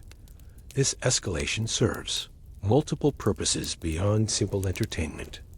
It reinforces the absolute nature of the authority that masters hold over their human property, demonstrating that no aspect of a slave's existence, physical, emotional, or spiritual, lies beyond their owner's control. It provides opportunities for the free folk to bond through shared participation in acts of domination that separate them from their victims, while creating common experiences that strengthen social cohesion among the elite. Most importantly, it serves as a constant reminder to the slaves themselves of their complete powerlessness and the futility of maintaining any hope for dignity or respect. The night wears on, and your torch grows heavy enough that maintaining your position requires conscious effort with each breath. Around you, the other human fixtures of the evening's display struggle with their own burdens. The man serving as a footstool shifts slightly as circulation is cut off to his legs, earning a sharp kick from his user and stern warnings about the importance of remaining perfectly still. The woman holding King Harold's cloak feels the fabric grow heavier as the hours pass, her arms trembling with fatigue that she dare not acknowledge lest she be accused of weakness or defiance. Psychological impact of this treatment extends far beyond the immediate physical discomfort. By reducing slaves to the status of objects, the free folk systematically destroy their victims' sense of self-worth and human dignity. The constant reinforcement of powerlessness, the daily reminders that your thoughts and feelings are irrelevant. To those who control your fate, the steady erosion of personal agency through forced participation in your own humiliation. All of these combine to create psychological damage that can be more devastating than physical abuse. Yet even within this carefully constructed system of dehumanization, small acts of resistance and mutual support continue to occur among the enslaved. A glance shared between two thralls conveys understanding and sympathy that transcends the isolation their masters seek to impose. A subtle adjustment that allows a fellow slave to relieve cramped muscles without detection represents both compassion and defiance of the rules that govern their existence. The careful maintenance of memory and identity, despite systematic attempts at erasure, becomes itself a form of rebellion against those who would reduce human beings to mere property. The feast begins to wind down as dawn approaches, but the work of the slaves continues unabated. The human fixtures must maintain their positions until formally dismissed, regardless of their physical condition or level of exhaustion. The serving thralls face hours of cleanup that will transform the hall from a scene of celebration back to its normal functionality, removing all traces of the evening's excess while preparing for the next day's activities that will begin before. Most of the free folk have recovered from their indulgence. As the last of the guests finally succumb to sleep or retire to their assigned quarters, you are finally released from your duties as a living torch holder. The relief of movement after hours of enforced stillness brings its own form of agony as blood returns to cramped muscles and stiff joints protest against motion. But there is no time for recovery, no opportunity to tend to your own needs or comfort. The great cleanup must begin immediately, and it will continue until every trace of the evening's magnificence has been erased and the hall restored to working order. The contrast between the celebration that has just ended and the grim reality of your existence could not be starker. While the free folk dream of glory and honor, surrounded by warmth and comfort earned through others' labor, you and your fellow slaves face another day of grinding work with no hope of relief or reward. The magnificent feast that will be remembered in poetry and saga represents for you only another chapter in an endless cycle of exploitation and suffering that defines every moment of your existence in this cold land, so far from the home you will never see again. The gray light of dawn creeps through the smoke holes in the great hall's roof, illuminating a scene of devastation that speaks eloquently of the night's excesses. Overturned benches lie scattered across floors, sticky with spilled mead and littered with the debris of conspicuous consumption-gnawed bones, crusts of bread, fragments of broken pottery that once held precious oils and exotic spices. The air hangs heavy with the smell of cold grease, sour ale, and the unwashed bodies of warriors who collapsed where they sat, their magnificent clothes stained with the evidence of their indulgence. You move through this wreckage like a ghost, haunting the scene of its own death, each step a reminder of the vast gulf that separates your existence from that of the men who created this chaos through their celebration. Your shoulders ache from hours of serving as a human torch holder. Your back protests against every movement, and your empty stomach clenches with hunger that makes the sight of wasted food almost unbearable. Yet these physical discomforts pale before the deeper pain of recognition, the understanding that last night's degradation was not an aberration, but simply the most visible expression of your daily reality as property rather than person. Cleanup begins in silence, as it always does, with you and your fellow thralls moving through their assigned tasks with the efficiency born of long experience and the high motivation provided by certain punishment for any perceived laziness. Astrid, the Saxon woman who is forced to serve as a footstool for most of the evening, limps as she gathers scattered rushes, her movements careful and deliberate as she works around joints stiffened by hours in an unnatural position. Cormac, whose Irish accent provided such amusement when he was made to recite Norse poetry, sorts through the wreckage of the high table with hands that shake slightly from exhaustion and suppressed emotion. The work itself is backbreaking and seemingly endless. Every stick of furniture must be righted and cleaned, every surface scrubbed free of grease and stains that have had hours to penetrate into wood and fabric. The magnificent tapestries that decorated the walls must be carefully examined for damage and cleaned where necessary, their intricate patterns requiring delicate handling that your calloused hands are barely suited to provide. The carved drinking horns and precious metal vessels scattered throughout the hall must be gathered, cleaned, and properly stored, each piece representing wealth that exceeds your cumulative value as human property. But it is the food waste that cuts most deeply into your consciousness, transforming hunger from a physical sensation into an existential reminder of your place in the world's hierarchy. Whole roasted fowl, barely touched by guests who were already satiated when they were served, lie abandoned on golden platters, while your mouth waters at the sight of meat that would represent feasting beyond imagination if you are permitted to consume it. Wheels of cheese, their surfaces decorated with elaborate designs that speak of craftsmanship and care, sit half-consumed while you carefully scrape away the portions that have been contaminated by careless handling, knowing that even these scraps will not be available to you. The systematic disposal of this abundance follows protocols that have been refined over years of such gatherings, each step designed to reinforce the social hierarchies that govern every aspect of Norse life. The choicest leftovers are reserved for the free folks' breakfast, carefully preserved and stored for later consumption by those whose status entitles them to continued access to luxury, even in the aftermath of excess. Secondary portions go to feed the hunting dogs and other valuable animals whose well-being is considered more important than that of human slaves. Only the scraps and bones, the portions too damaged or contaminated for any other use, find their way to the thralls who helped create the feast but are excluded from sharing in its abundance. You work alongside Gunnar, a master cook whose skill made last night's magnificence possible, watching as he carefully inventories the remaining supplies and calculates what additional provisions will be needed for the king's continued entertainment. His status as a freedman grants him certain privileges that distinguish his position from your own, but the careful deference with which he interacts with the free folk reminds you that even earned freedom comes with limitations and vulnerabilities that can be revoked at any moment.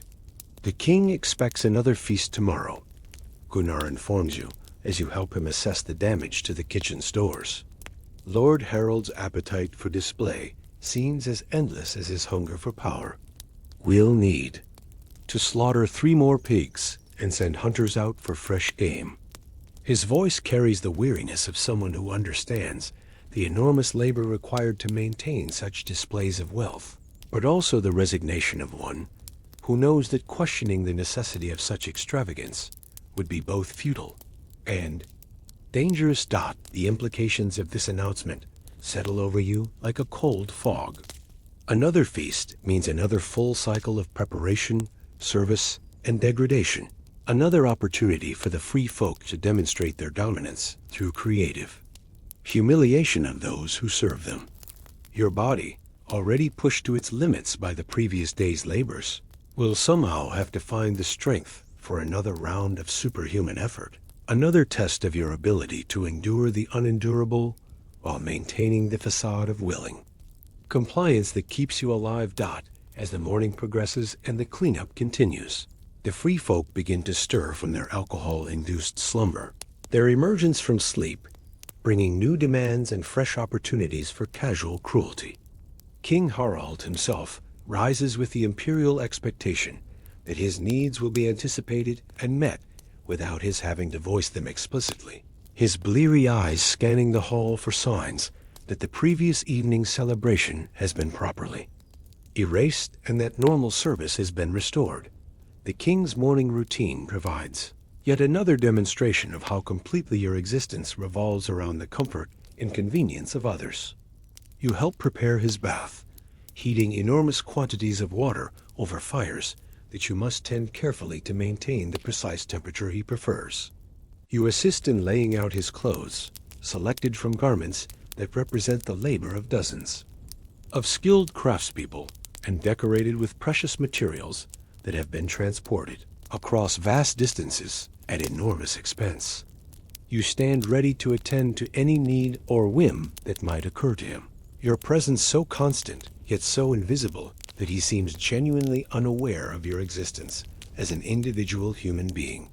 The other nobles require similar attention as they gradually recover from the previous evening's excesses, each demanding a level of service that reinforces their status, while demonstrating their absolute authority over those who provide it. Their casual assumptions about the availability of such service, their complete lack of awareness regarding the effort required to maintain their comfort, speaks to a form of moral blindness that allows them to participate in systematic exploitation, while maintaining their self-image as honorable and virtuous leaders. The conversations that flow around you as you work reveal the continuing impact of last night's political discussions, the alliances and agreements that were forged through shared participation in displays of wealth and power. King Harald speaks confidently about the upcoming campaign season, outlining strategies that will bring new territories under his control while providing opportunities for his supporters to enhance their own wealth and status through successful conquest and slave-taking. The casual way in which these powerful men discuss the destruction of communities and the enslavement of populations provides constant reminders of how your own life was forever altered by similar calculations made in similar halls by similar men. Every plan they outline represents potential futures for other free people who will be transformed into property, other families that will be separated and scattered across the Viking world, other individuals who will face the same daily degradation and hopelessness that defines your current existence.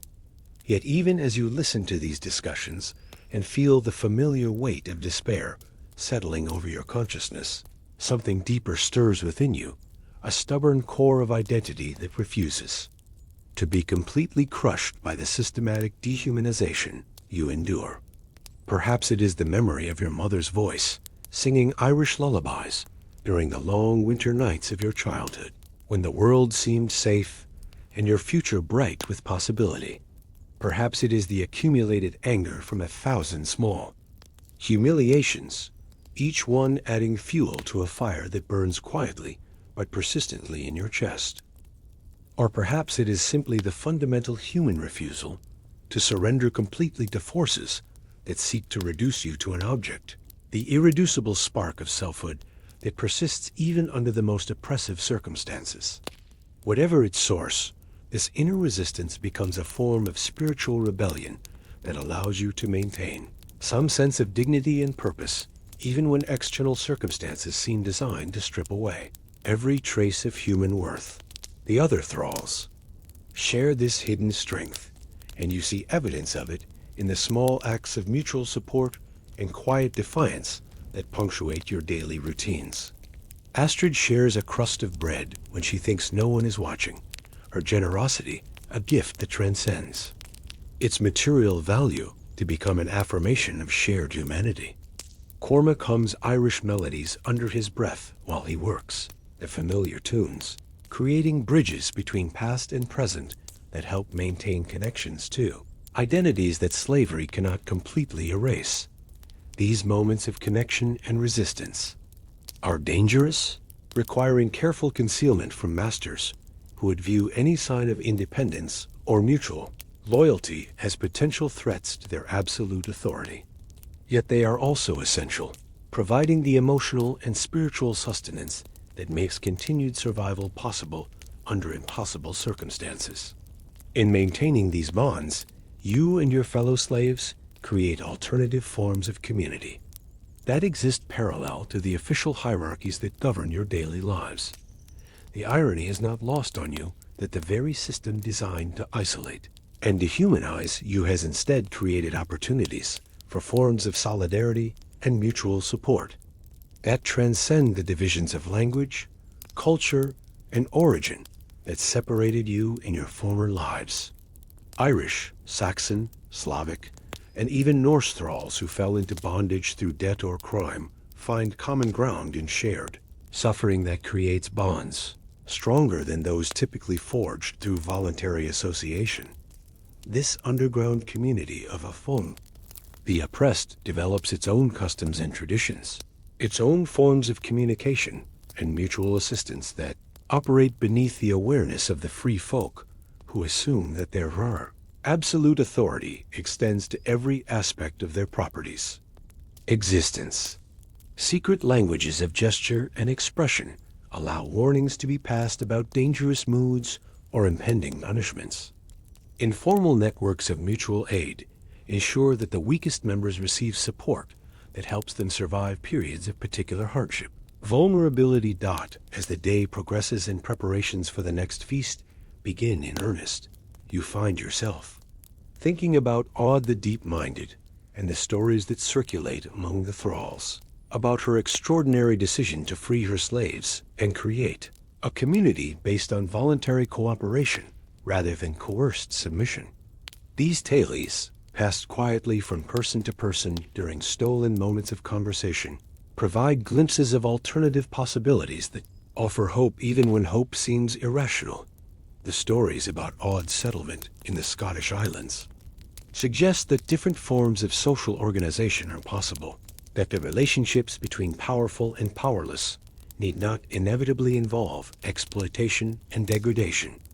While you cannot know if these accounts are accurate or merely wishful thinking transformed into legend, they serve an important psychological function by demonstrating that the current system is not inevitable or unchangeable, that human beings have the capacity to choose different ways of relating to one another. The evening approaches, bringing with it the prospect of another performance in the theater of power and domination that defines your existence. Yet, as you prepare to resume your role as living furniture for the entertainment of those who view you as property, you carry within you the quiet knowledge that your true self persists despite all efforts to destroy it. You are more than the sum of your sufferings, more than the catalog of humiliations and deprivations that mark your daily experience. You are Bridget, daughter of Murin, keeper of memories that stretch back through generations of free ancestors who lived and loved and dreamed under Irish skies. You are a repository of songs and stories, prayers and traditions that connect you to a larger human community that extends far beyond the boundaries of your current circumstances.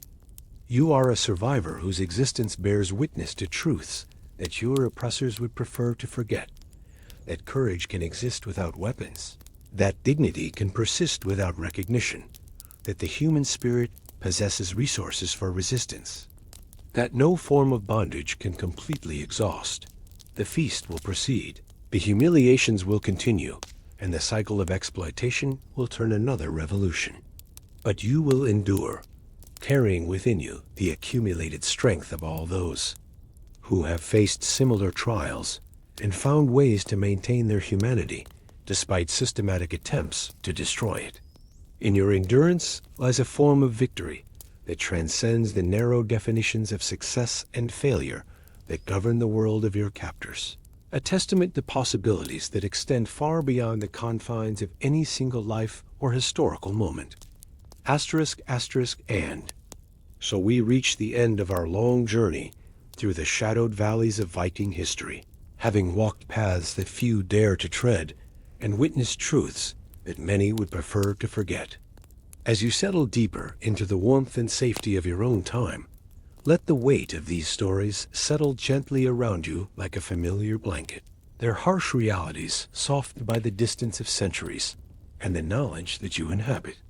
A world where such systematic cruelties have been largely consigned to the realm of historical memory.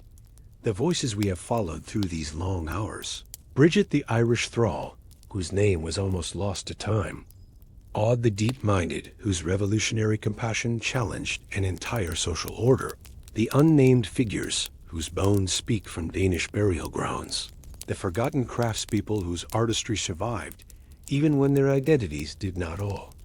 Of these represent threads in the vast tapestry of human experience that connects past to present in ways both profound and mysterious. Think now of the runnestones standing weathered and patient in Swedish meadows, their carved messages offering glimpses into relationships that transcended the legal boundaries of slavery and bondage. Each of these monuments represents a small victory of memory over forgetting, a testament to the human capacity for connection, even under the most oppressive circumstances. When a master chose to commemorate a faithful thrall in permanent stone, he acknowledged, perhaps without fully understanding, that the boundaries between human and property were never as absolute as the law pretended them to be. The archaeological evidence we have explored together tells similar stories of resistance and persistence, of individuals who found ways to maintain their cultural identities and express their creativity even while laboring under conditions designed to strip away every trace of personal dignity. The Irish metalworking techniques that appear in Norwegian jewelry, the Slavic decorative motifs that enhance Danish wood carvings, the Saxon textile patterns that enrich Icelandic cloth, all of these represent quiet acts of cultural survival that no amount of oppression could completely erase. In the laboratories of modern universities, scientists continue to uncover these hidden histories through techniques that would seem like magic to the people whose lives they illuminate. Isotope analysis reveals migration patterns that map the human cost of Viking expansion, while DNA studies trace family connections that survived separation across vast distances and generations of bondage. Each new discovery adds another voice to the growing chorus of the previously voiceless, another piece to the puzzle of understanding how ordinary people navigated extraordinary circumstances. The story of Aud, the deep-minded, reminds us that even within systems that seem utterly fixed and immutable, individuals possessed the power to make choices that challenged conventional wisdom and opened possibilities for different ways of organizing human relationships. Her decision to free her slaves and create a community based on voluntary cooperation rather than coerced submission was radical enough to earn her a place in the historical record. But it also suggests that many smaller acts of kindness and justice may have occurred without leaving traces for historians to discover. The revolutionary nature of Aud's experiment extends beyond the simple act of manumission to encompass a fundamental reimagining of how power might be exercised and authority maintained. By demonstrating that voluntary loyalty could prove more reliable than forced submission, that treating people with dignity enhanced rather than diminished productivity, she prefigured social innovations that would not become widespread for many centuries. Her example stands as proof that alternatives to oppression were always possible, even if they required extraordinary courage and wisdom to implement. Yet we must not allow the inspiring example of individuals like Aud to obscure the broader reality of systematic exploitation that characterized Viking society. The archaeological record speaks with brutal honesty about lives shortened by malnutrition and overwork, about families separated and cultural traditions disrupted, about the enormous human cost that made possible the material prosperity and territorial expansion that we associate with the Viking Age, the magnificence of the surviving artifacts, the sophistication of the poetry and legal codes, the remarkable achievements in exploration and trade, all of these were built on foundations of human suffering that we cannot ignore or minimize. The feasting scenes we have witnessed together illustrate with particular clarity how systems of oppression function, not just through overt violence, but through the systematic dehumanization of those who lack power to resist. The transformation of human beings into living furniture, the casual waste of food while slaves starved, the use of cultural humiliation as entertainment. These practices reveal how thoroughly the Viking elite had learned to ignore the humanity of those they owned, creating psychological distances that made continued exploitation possible for people who might otherwise have been troubled by their actions. But even in these scenes of greatest degradation, we have seen evidence of the irreducible human capacity for maintaining dignity and creating meaning under impossible circumstances. The glances exchanged between fellow sufferers, the quiet sharing of meager resources, the preservation of cultural memories that connected enslaved individuals to their lost homelands. All of these represent forms of resistance that operated below the threshold of their oppressors. Awareness yet proved essential for psychological and spiritual survival. The persistence of these hidden communities of mutual support reminds us that human beings possess remarkable capabilities for adaptation and endurance that extend far beyond what seems possible from external observation. The thralls who survived their ordeals did so not simply through physical toughness, but through the maintenance of inner lives that remained inaccessible to those who controlled their bodies. In preserving their names, their stories, their cultural traditions, and their capacity for hope, despite overwhelming evidence that hope was irrational, they achieved victories that their masters never recognized, but could never truly defeat. International scope of the Viking slave trade, revealed through both historical records and archaeological evidence, demonstrates how individual tragedies were connected to vast networks of exploitation that spanned continents and connected distant peoples in relationships of domination and subordination. The Irish monks enslaved in Norwegian monasteries, the Slavic craftsmen laboring in Danish workshops, the Saxon women spinning thread in Icelandic households, all were part of a system that transformed human diversity into economic advantage.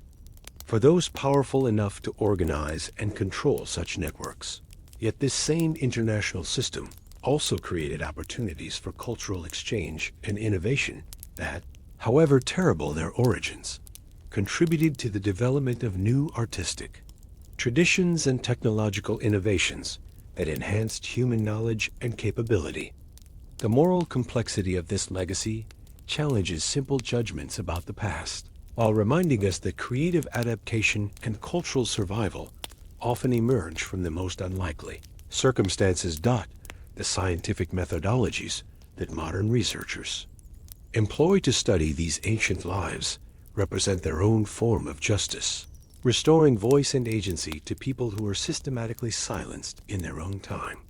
When archaeologists reconstruct diet and health from skeletal remains, when linguists trace the survival of cultural traditions through borrowed words and adapted customs, when historians piece together individual biographies from fragmentary evidence, they are performing acts of historical resurrection that honor the memory of those who suffered while contributing to our understanding of the human resilience and adaptability. As you drift toward sleep, let these stories settle in your mind like sediment in still water, their harsh truths softened by time and distance, yet retaining their essential power to illuminate the complexity of human experience. The world you inhabit, for all its imperfections and challenges, represents progress measured not just in material comfort, but in moral awareness that makes the casual acceptance of slavery and systematic dehumanization increasingly difficult to sustain. Asterisk,